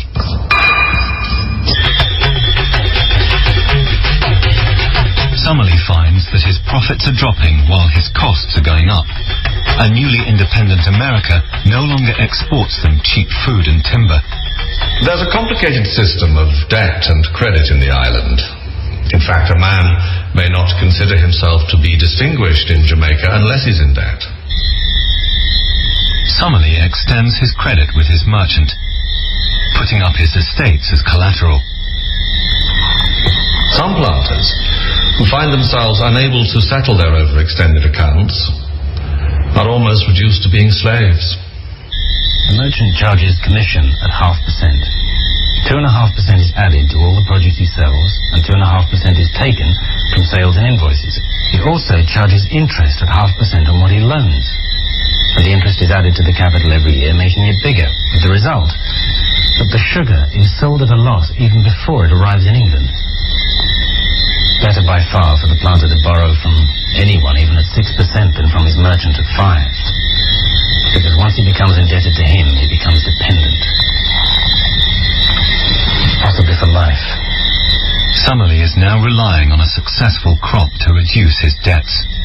After years shifting restlessly across Europe, William Beckford comes home to Fonthill. He remains ostracized by polite society and responds by building a 7-mile wall around his Wiltshire estate to shut out his enemies. How's it progressing here? Very well, sir. Yes, yes. I have been hunted down and persecuted. So I retreated into the center of my gloomy circle like a spider into the midst of its web. Alone, Fonthill decides to emulate his fictional Sultan Vathek and build a pleasure tower. But it's destined to become something much greater. Yes, position. Yes. Very attractive position. Fashionable royal architect James Wyatt is chosen to draw up the design. Shrubbery drawing one's eye.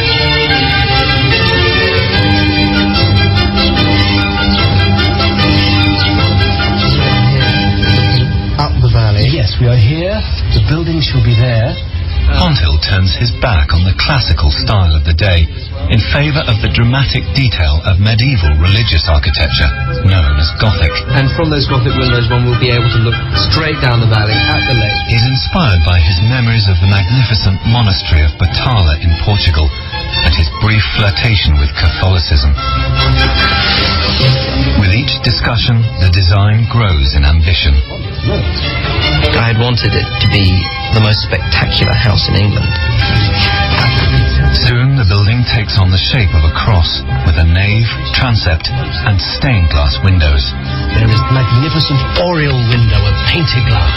There is the spiraling staircase up to the observation chamber. The centerpiece was the tower from where you could look down upon the world. Yeah, you can see it more clearly. Finally, it finds form as a great abbey in which Fonthill plans to live. I wanted its scale, its moody romanticism, to instill a sense of religious awe in the beholder. Evergreens. Fonthill Abbey is destined to become one of the most influential buildings of its day. Be raised as well around. A forerunner of the 19th century Gothic revival, paid for by slave profits.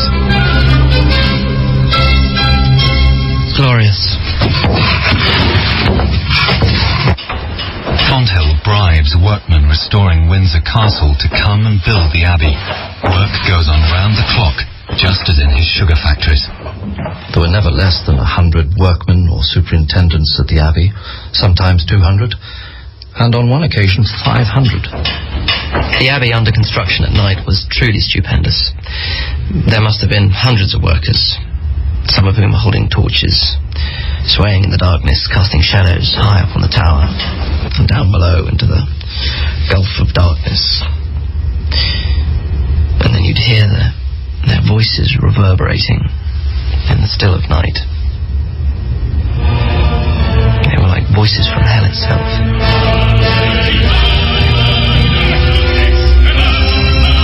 Fonthill's impatience pressures Wyatt to take shortcuts. The building rises swiftly above foundations that are insufficient for the final design. The revolutionary cement render washes off in the rain, and Wyatt is distracted by other projects at Salisbury Cathedral and Wilton House. I've had nothing for 3 weeks. It's impossible to finish anything. To finance the abbey, Fonthill begins selling off some assets. At the same time, his ancestors' sharp practices in Jamaica come back to haunt him. He became the victim of a series of lawsuits. In 1 year alone, they cost him £40,000.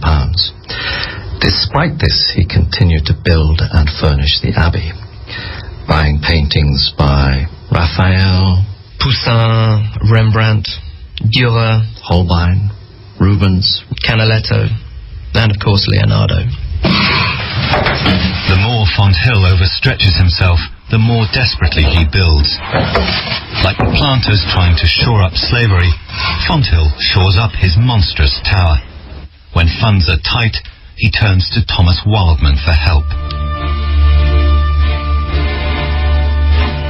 Beckford was so concerned with building the abbey at the greatest possible speed that he paid little or no attention to his own finances. He borrowed from me continuously and so never noticed that I lent him his own money and charged him the interest.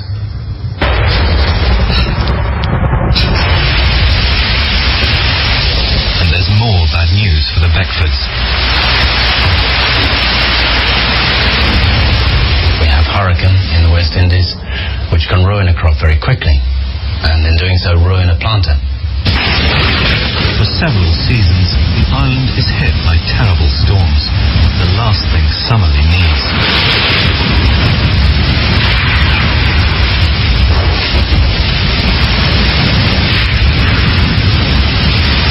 The wind from the south was as if all the winds of the world were blown through a single tube.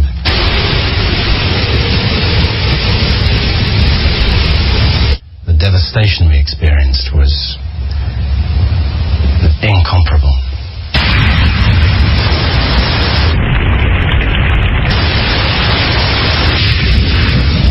The hurricane sweeps away slave huts.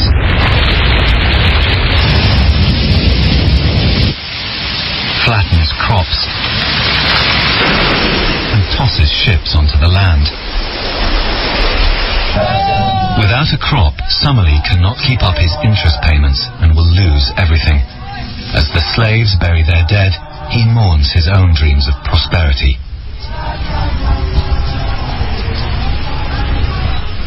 The wind has swept relentlessly through the plantation, and a single blast reduced me to ruin. The scale of the disaster reverberates throughout Britain. Even Fonthill, with his superior wealth, has to take notice. The abbey is hemorrhaging money, and his income is plummeting. My sugar affairs grow worse every day, and I have to use much caution not to become a total bankrupt. This is killing me. To lose my properties with no benefit. I receive no income now from Jamaica at all, and I have 1,000 debts to pay. Fonthill sinks further into Wildman's power. Beckford was heavily in my debt, to the tune of £86,000. In return, I insisted on the use of his parliamentary seat, or said I would foreclose on his mortgages and plantations, and reduce or even stop his monthly allowance. So, that's how I became MP for Hindon. The sugar bubble has burst, leaving Jamaica reeling. Until it recovers, the only winners are the creditors. In 13 years in Jamaica, I I never knew a property to be redeemed once it had fallen into the possession of the mortgage company, even if the property was large, and the debt trifling. Summerlee returns to England, leaving a trail of debt. He brings with him rumours about the Wildman's dubious activities. I suspect that we're closely watched. Once, when my brother James came over to England on business, he dined at a house where Beckford's cousin, Summerlee, was staying. James was alarmed to hear Summerlee repeating rumours he'd heard in Jamaica, claiming that if James continued as manager, our family would soon own all of Beckford's property. It may not be so far from the truth. Unable to pay his debts, Summerlee is arrested and detained in prison, where he'll spend 4 years. Having left a country in which slavery is established by law, I come to one in which one may be imprisoned, unheard, and untried. I find that a man, although born to freedom, may become a slave. He appeals to his cousin, Fonthill. One year, Beckford received a letter from his cousin Summerlee from the Fleet prison in London. It told how he had been unjustly imprisoned for some trivial debt. For the sake of family honour, Beckford sent him £500 to settle with his most impatient creditors. It's while in prison that Summerlee writes an account of his years as a plantation owner, earning himself the nickname of the planter historian. Fonthill, too, is enslaved by debts, but it's only after the sudden death of Thomas Wildman that he finds out how serious his situation is. Between this harpy and his 2 brothers, half my substance has been devoured. Fonthill is forced to give the Wildman family all but 2 of his remaining estates.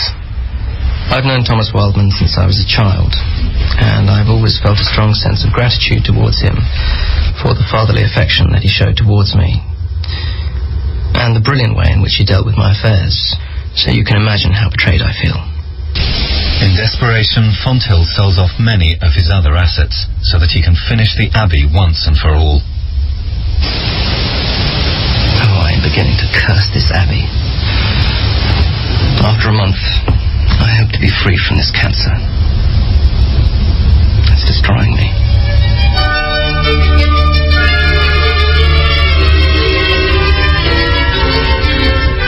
Finally, in 1822, Fonthill Abbey is complete. Britain's first major Gothic building since the Reformation dominates the Wiltshire landscape.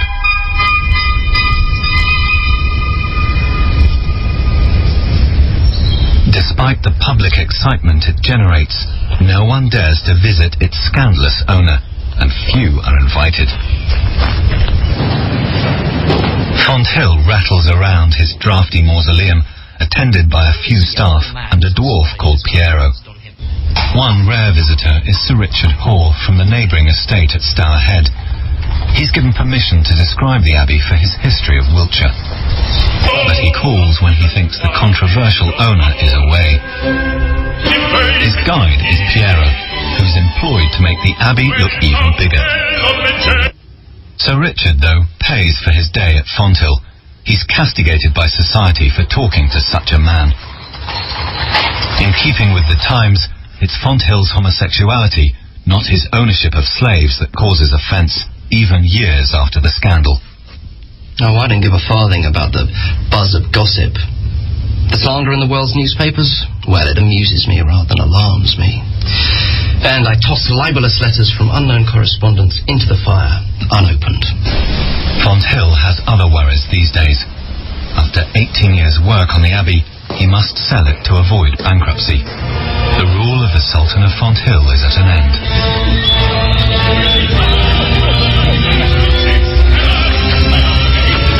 The Beckfords rose from nowhere and made a fortune on the back of their slaves. But their notorious story came to an end, and the dynasty burned out in spectacular style. All that was left was the abbey. But this monument to human suffering and Beckford pride was built on unsupportable foundations. Just 3 years after it was sold, the came crashing down.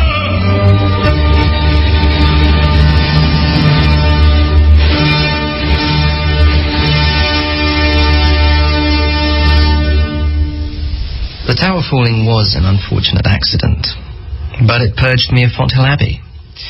I had been living with a sword of Damocles over my head. And I'm philosophical enough not to cry over something which was, after all, just a plaything. Fonthill's plaything cost £20 million at today's prices. It's been estimated that more than 3,000 slaves were worked to death to pay for its construction.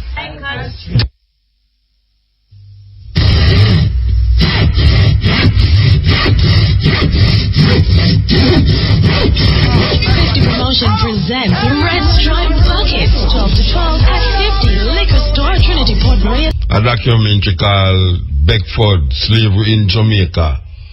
The rise and fall of the Beckford is a very interesting story.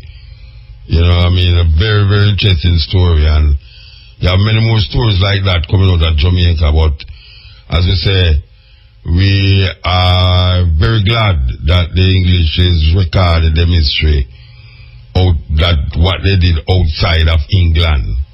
You understand? Very important. See, so people write their own story. We must be able to write our own story. Okay. This is the Cutting Edge, RFM. Here we go.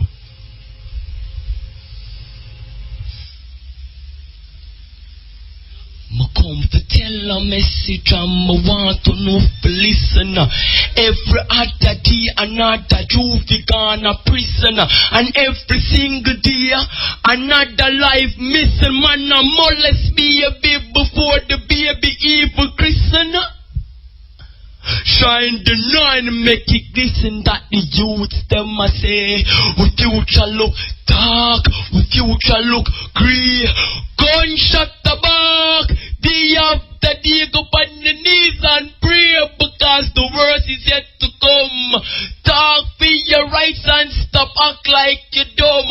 We have to find a way to emerge from the slum. It well painful, but me still a talk the truth.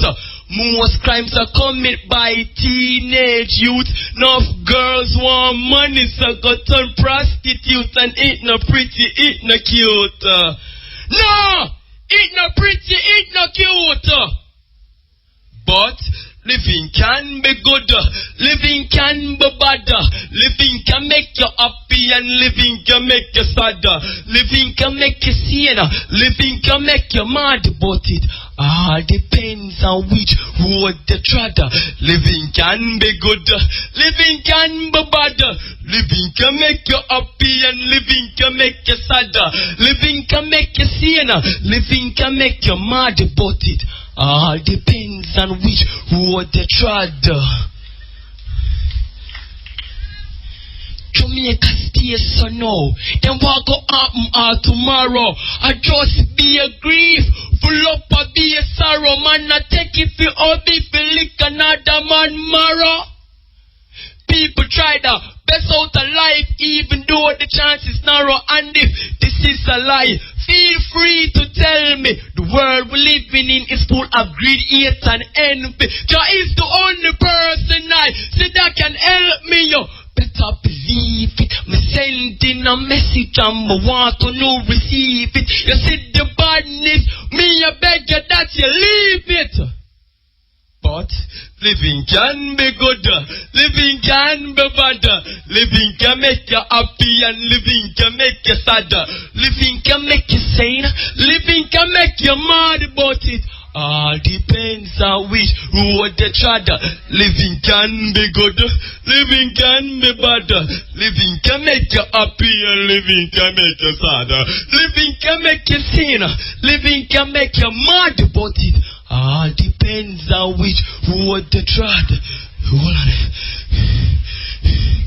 Just because me poor, me hungry more and more, me cry to the MP in gone pan tour. Hungry I buy till my belly sore. Me tired of it, me can't take it no more. Me can't take it no more. But even Although times hard, come we set things straight.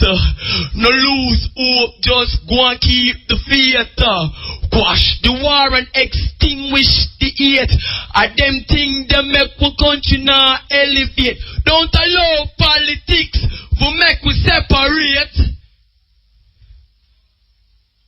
But living can be good, living can be bad, living can make you happy and living can make you sad, living can make you sane, living can make you mad, but it all depends on which road they trod. Living can be good, living can be bad, living can make you happy and living can make you sad, living can make you sane, living can make you mad, but it all depends on which road they trod, but it all depends on which road they trod, but it all depends on which road they trod, but it all depends on which road you trod. REFM, thought-provoking, always smoke. Which road you trod? REFM, thought-provoking, always smoking. Lyrics like a bazooka. You are listening to Mutabaruka. This is the Cutting Edge on RFM. So you need to call them.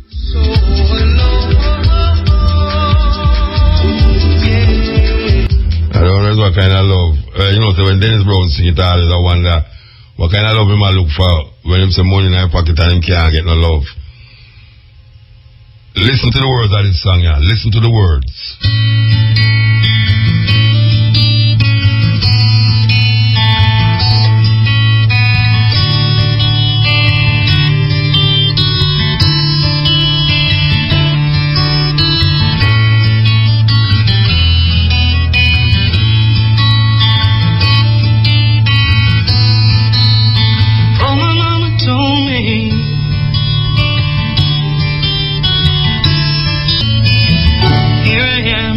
Cutting Edge. Yes, Muta. Better man. Yeah, man. I said life can make you happy, life can make you sad. It all depends on the road you trod. Me hear it, I listen to the poem. I remember I read one time. I tried to write it down. The book I write it down. It said. Now listen, man. Wait, start again. I never hear the first part. I said, one evening, a very wise old Indian chief was speaking with his grandson about life, telling him about the internal battle that goes on inside all people. He said, my son, inside all of us, there exists a constant battle between two wolves. One wolf is very evil. It forces you to deal with anger, envy, jealousy, sorrow, regret, greed, arrogance, self-pity, guilt, resentment, inferiority, lies, false pride, superiority, and a self-centered, destructive ego. The other wolf is good.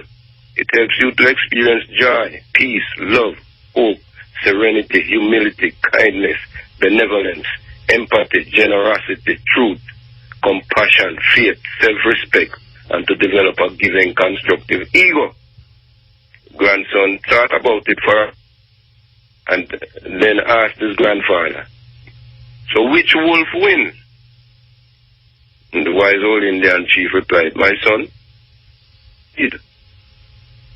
So, at the road where you're No, I never hear it, The wise old Indian answer, say, oh, my son, what?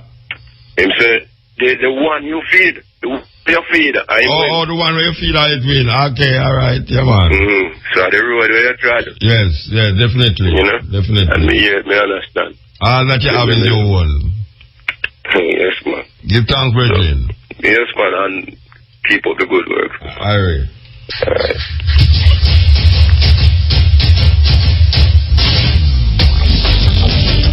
Yeah. Who were wrong with the phone there? I can try this one. Ian. Hi, Muta. Hi. Hi, Muta. This is Miss Montana here. How are you? I am okay. Long time. Yes. wanted to ask you a question, because I was just listening to the show, and you were playing that thing about the Beckfords. I think you played it before. Yes, yes.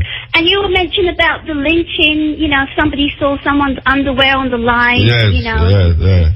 So my question to you is, how do, again, if you don't subscribe, and I'm not saying you, but if a person doesn't subscribe to the three major religions, Judaism, Christianity and Islam, who teach that, you know, there's going to be retribution for that kind of thing in the afterlife, how do you make yourself at peace thinking that, well, there's not going to be any payback? That's my question to you.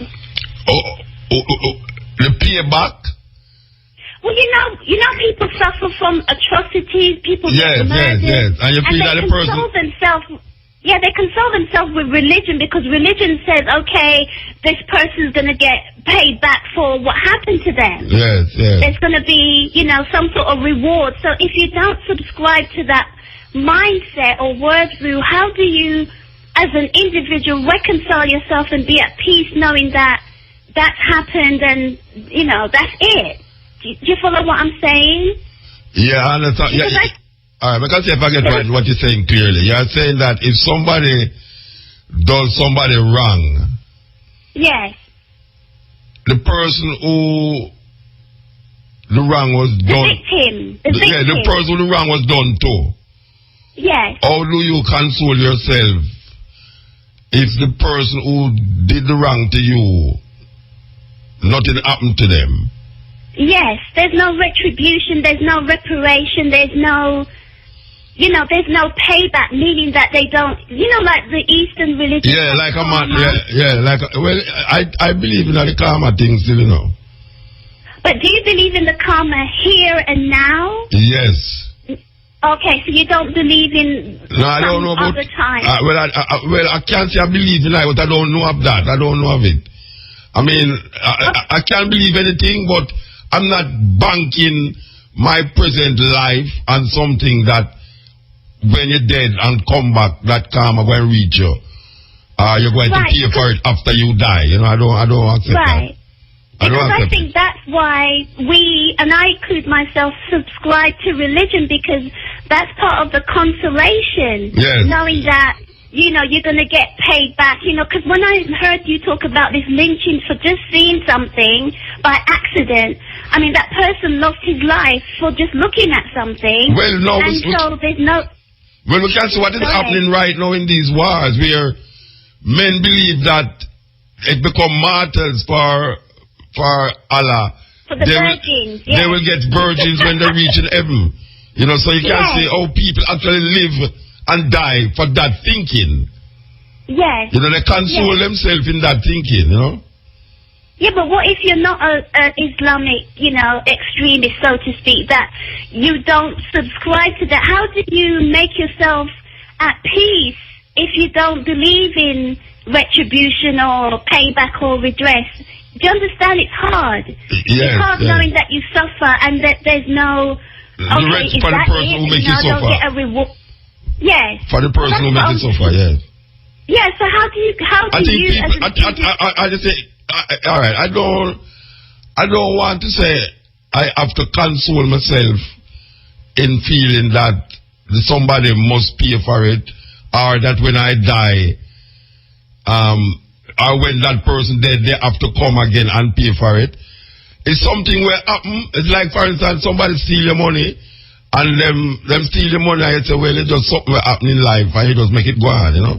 You don't really spend it. That's hard, Mutai.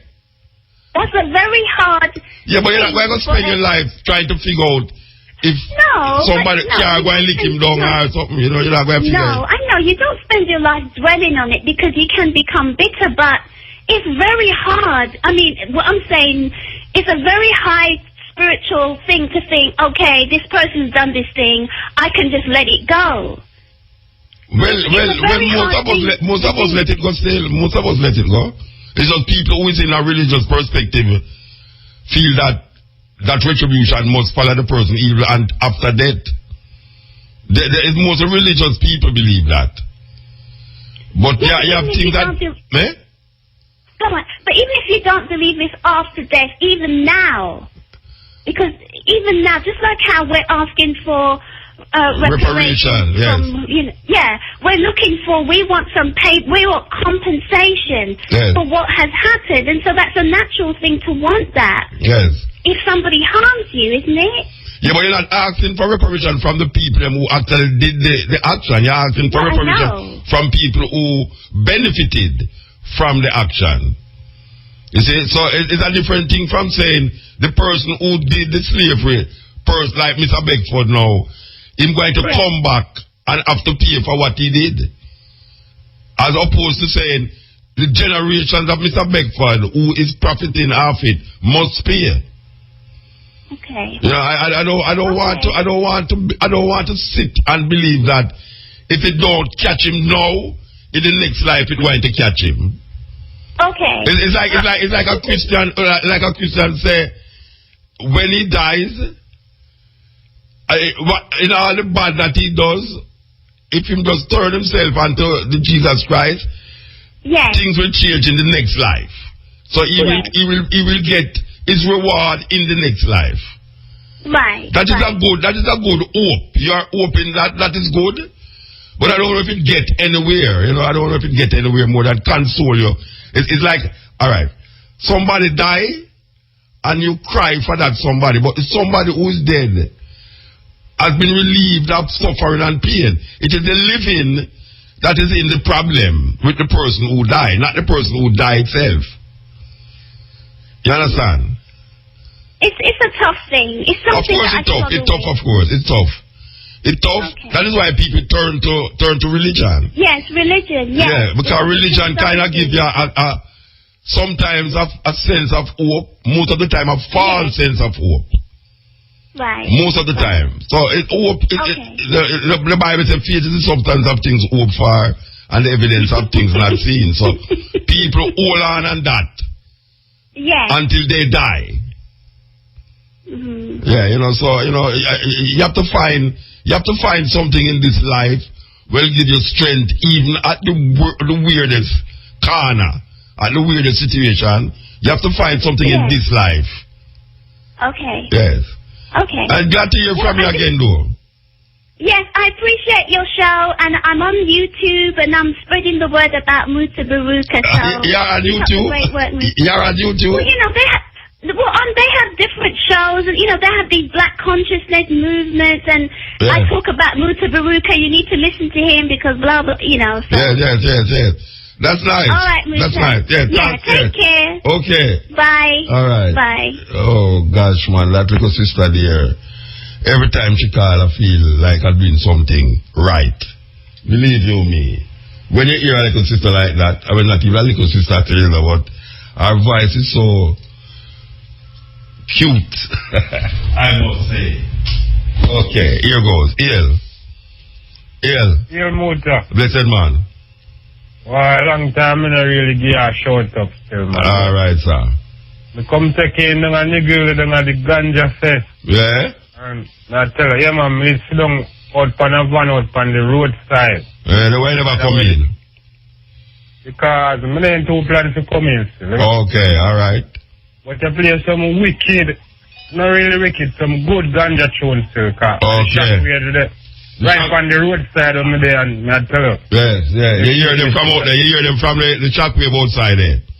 But they're out of the street side of the shockwave. Yeah, man. It never come in either, yeah. Never come in, so are you entertain me, So give thanks, man. Really grateful. That's what I say. Give thanks. What I say with the weed and Muta, the event is good, but what the people them really want to make the money off of it. Alright, to make the money off of it now, Muta, we have to work with the government. Because the people cannot carry the weed from here, go over them country, just so if the government don't give them a okay. Sanction it, They sanction it. So a portion of weed for left Jamaica for the people them have a money. They don't know, so the government over that the side of the country, they have to know. But the weed we are coming at the country. Yeah, but making money off a ganja no means you have to export it to them. A whole heap of money can make onions so with it. Yeah, but that's true still, but I feel if export or give you the money still. when we send it where, you know. I feel say the legalization right in Jamaica, you have to give the money. Why would I legalize it? Have a big problem. You can't legalize so too late. Why? But the legalizing, you're going to give you the money. If you deal with money for the ganja, the legalization, you're going to give it. Export it. Right. Suppose the country don't want you export no ganja to them country, import no ganja in them country. Suppose them don't want your ganja in their country. What you going to do with the ganja? You have to deal with it as they approve it. No, you can't deal with it to make them approve it. And them must approve it and tell you if they want it. When I say the amount of sick people in Jamaica right now, I think enough money can make Anya to help run certain things much better. I mean, exporting ganja is one thing, you know, but right now, a whole country, you have to go wait for a year if Canada will make it legal to import it to their country, which may be possible, but, you know, I mean, until that time, I think some money can make us with it too. But if you legalize it just a motor, yeah. They might abuse it. But them abuse it, them man abuse ganja already, man. You know, the man them abuse ganja. You know, the man them sit down for the car and abuse it. So look what them do now, motor. What day when the Prime Minister give you right to plant 5 trees in your yard? That's what I say. And them things. Yes, so when the liquor putting them in the yard now, motor, I'll go and play with it or smell that. Smell like it, you know, when them brain is so strong, you know, they affect them so well. So when them supposed to do now, when in terms of the planting? Well, I think there's a plant in a hills motor and a bush to farmers, you understand? Alright, sir. In your yard, because when you put in a community, you know, and the youth start abuse it. Yeah. You get a bad name. Okay. And then you're going to say, why they think them a burn ganja and them a drop down and... But you know, it's a long time never talk about that about ganja. Say ganja mad people and mad rasta and mad, make the people them turn rasta and something. And that we don't want. But that them a do for a long time. Yes. Why you think ganja banning? Why you think ganja you have to go to prison for ganja? Because them say a true go on and pure madman they don't a Carol Garden and that's why them have to make the thing mandatory. Right. Yeah. So we want to stabilize the thing from the people them. That means when we make a money off of it, the money can help the country and help the people them do certain things. Alright, sir. I hear you. Hear? Yeah, but you are going on now. Yeah, we hear we don't hear already, man. No man, I tell us if you come over watch you then come if you get some work in the morning time for yeah, what that have to do with where you are talking about that's about ganja? No, me only I tell us my plan to come up still. Yeah, so what does that have to do with me? That me ask you. I'm not going to see you, man, and drink a cup of beer, man. You drink beer with me? Yeah, man. You know me as a man who drink beer? Anything where you drink, man, cock. No, but how you come and watch you come treat me to beer at that? I neither drink beer, I neither drink lion, neither drink. So I'm going to buy if you put food on my wedding when you come then. No, no buy nothing for food on for me, man. Now you say, man. You know, come on my wedding then. Me don't know. Who you married to? Lisa Hanna, man. You married to Lisa Hanna? Well, me now come then. Me now come. Because me did one time when you say you go marry her. Me now want to come. I go jealous. Alright, sir. Me go jealous, Bridget. We gone. Here, sir? Alright. Yes. A Jamaican. All I do.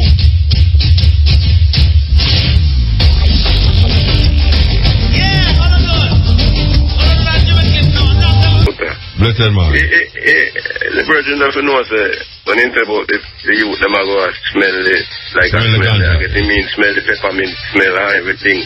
That can't do them nothing. If you're not burn the ganja, the THC not release. But I don't know why them have said these things. I don't know why them have said these things, virgin. Believe me.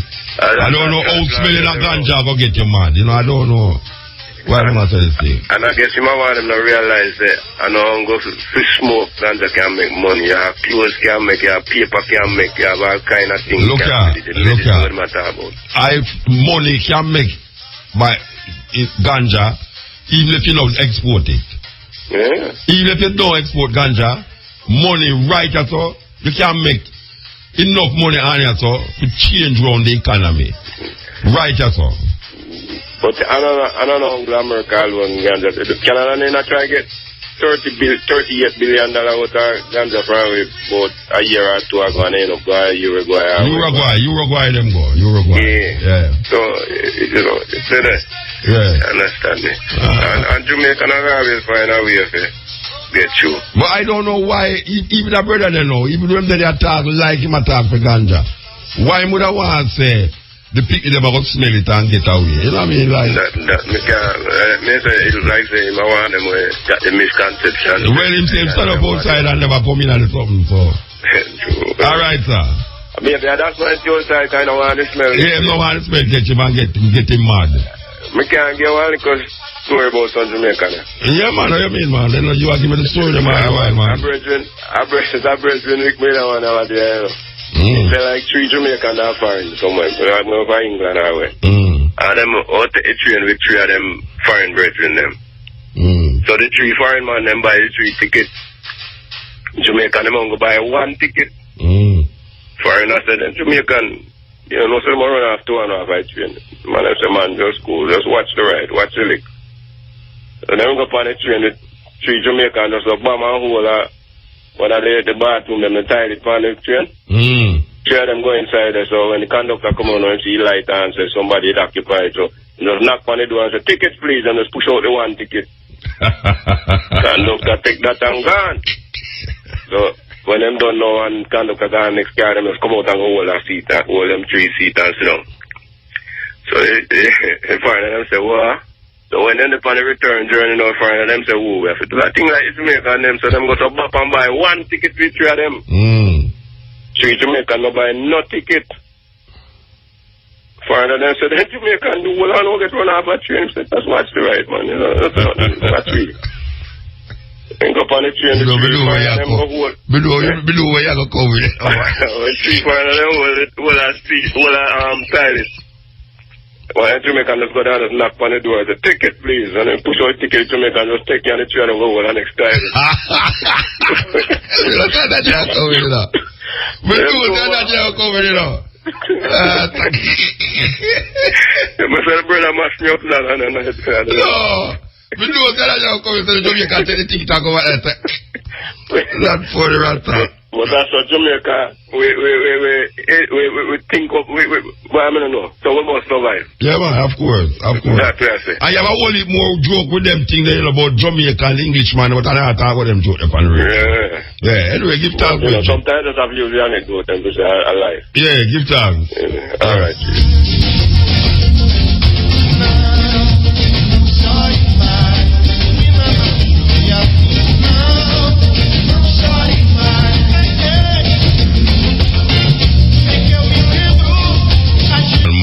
Jimmy Clip.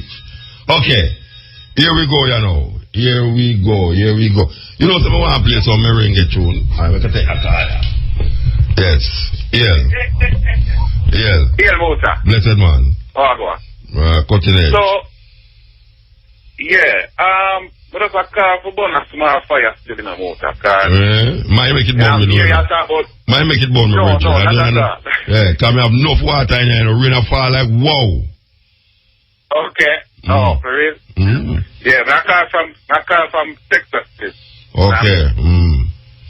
You know? Bonfire. Anyway, me hear you talk about the sugar thing. Yeah. You know what I mean? Yeah. And you know, more talk about this type of sugar what them have is a thing what them use in the diet coke and them type of thing there.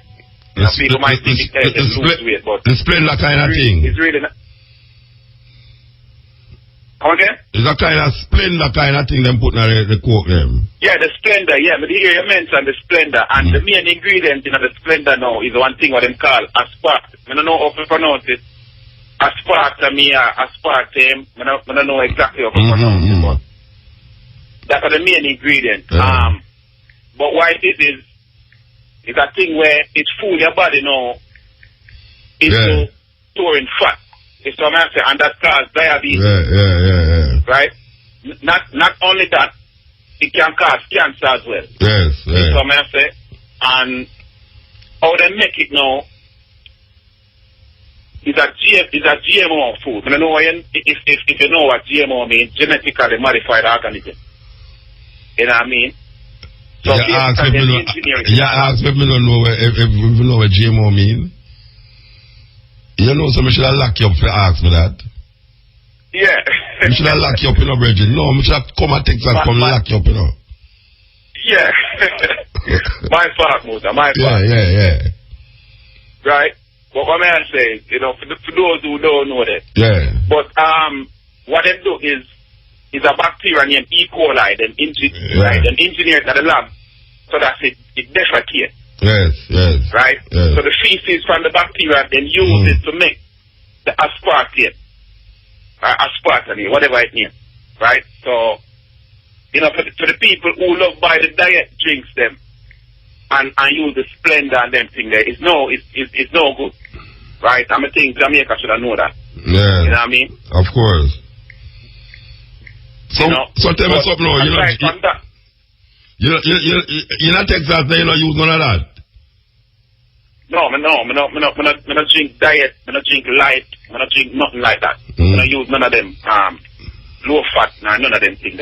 You ever go in at one of them McDonald's fast food restaurant and you hear a person say, sell me a Whopper, the double burger them, and then them say, sell me a Diet Coke.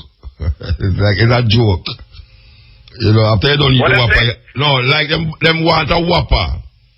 You know, the McDonald's Whopper, them the double burger them, and then them want a Diet Coke. Them don't want to drink the normal Coke, them want the one with Diet Coke. You know what I say? Alright. Contradictions in contradictions. Yeah. For real. Another thing, since I mentioned on the GMO thing, you know, I kind of have a concern about Jamaica State, where, you know, because, you know, from my understanding of things, it's like, because of the whole IMF thing. From my understanding, because we under the IMF thing, it's like we now have to import food that we already produce. Yeah. It's what I say. And may I get you overstand now, so corn is one of them. So this GMO corn in Jamaica now, as far as what me know. Right? And I kind of not too happy about that, because I feel like, say, eventually it will take over the market and people have to stop grow the corn I usually know about. Because when I was a little youth, my grandmother usually greater like the dry corn thing and make her own a cornmeal, and the sweet corn it can't make that. No, it can't make that. It can't be greater good. Yeah, exactly. You see what I say? Yeah. So it's a concern. It's a personal concern to me, because you know, I don't really want for the GMO thing take over. But you know, but you know that don't take over America already. You know, the GMO can't don't take over America already. Yes, it take over America. Jamaica, me I worry about. Yeah, but them import it down here. Wait there, them import it down here, you know. Them import the American corn down here.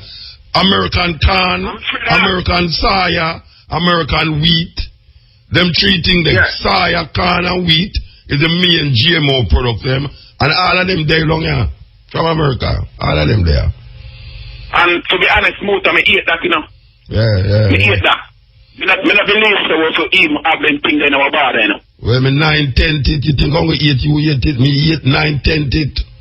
So that thing, anyway, we have to move our brethren, we have to move.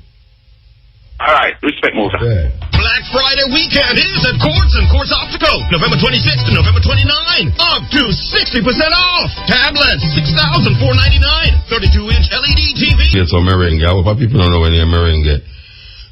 Listen.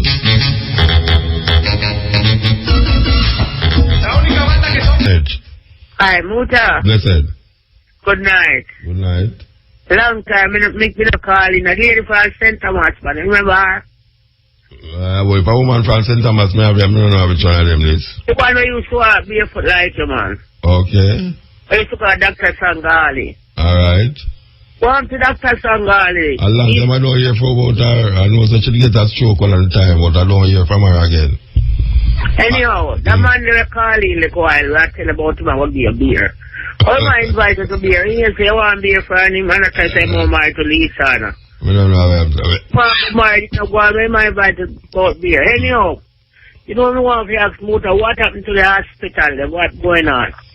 When you go to the hospital, them now, there is no medication out there for the people, them. If you have high blood pressure, you cannot get no medication. They buy the prescription and sell it to the pharmacy. Okay. And when you go to the pharmacy, you can get it. But most of the hospital, them now, they don't have nothing at the hospital, them, to assist the people. But when you go to the pharmacy, you are getting it. Well, you know, to say, them have to change up all the minister because everything wrong with it. So, them change up the man, you know, and put the next man there, and the man fire some man and hire some man now. So, I don't know where that happen. So, I'm moving at some crisis now. Terrible thing. Them are run down politics, and they don't sway politics. You know, if it's a politics a mash up. We don't get no help again from nobody. If you don't have no money, no motor, dead, you are dead, you know. God, that may I tell you somebody that day, some money make you buy life, you know. I'll damn tell somebody that day, say money buy life right now. If you don't have the money for God doctor right now, you don't know where poor people do. And motor sometimes you got the doctor, but you not get the right medication. Because you go to it and you get it, and tomorrow you have to go back again because you are not giving it the right medication. Because if you get it, you are not going back. So I don't know what really happened to now. You just saw people are dead, motor. Sickness take over the whole wide world now. So most people don't have any love again, no matter what you are the motor. We listen every night from Continent, you know, sometimes I have to laugh. Because some people don't know where they are calling and say things. I know what I say. You know, I like to have credit to years. I know what I say too. And people well want to talk to you about good things, you know. Even the water fall out here, no water no that come at the fall center, but no more water again, you know. About you talk about? No man, me talk about the one of White Horses. No water no in there? No water no that the fall, motor. We don't know what. The water just gone. You have any hose? No, you don't know the fall. No, but you know, you may ask me. Can give some water for book back and the fall from up on my yard, you know, because too much water up there. Too much water up there, Miss Mama. Well, send some, come give me a send some. You just give me a hose, send a hose, come give me, man. Send a hose, come give me. I'm a stretch hose from long they come up here, so over my yard. No, we can't sponsor that. The amount of water, I tell you, say, it's like when they have to please water, stop fall, rain, stop fall, the amount of water, man. I tell you. Oh, my God, we need a center, man. Yeah. But every night, we listen, anyone want to big up two friends. All right, go on. One, Mr. Campbell, man, to go be. All right. I want to big up Blast for a while, Skull, but I want to big up Mr. Superintendent, Mr. Marlon Nisbet. And all of my friends over me too, so I want to big up Miss K area from me now. I want to big up the whole area from crew. All right. You can't get run much at all. I don't know where you can't get him. Where you want him for? Can't go down to St. Thomas? No, man. You can't get him for the radio station or in there. All the time. Can't pick it up at all. Okay, well, you have to go move later to Montego Bay then. But, and the man I invite you down there, I not come to myself. Alright. I know you don't have to give to Bob Marley. If you live in a bath house or so, it's for I know Bob Marley, I know Peter Dash. Yeah, I want to go all of my friends in my center work. Alright, Mama, give thanks, yeah? See you, Puta. Yeah, I will.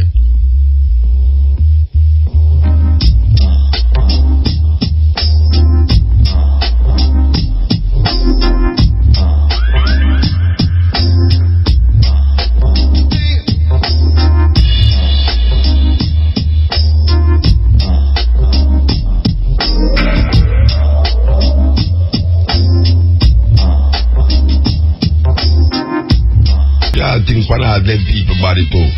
Silver chain, gold chain, anything where you find at a coffin. I tell you.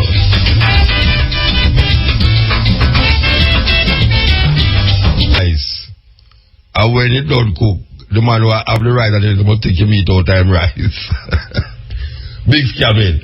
But listen to that one, you know. Listen to this one. I went up on the same vein. Lord Kitchener, I went up on the same vein. Listen to that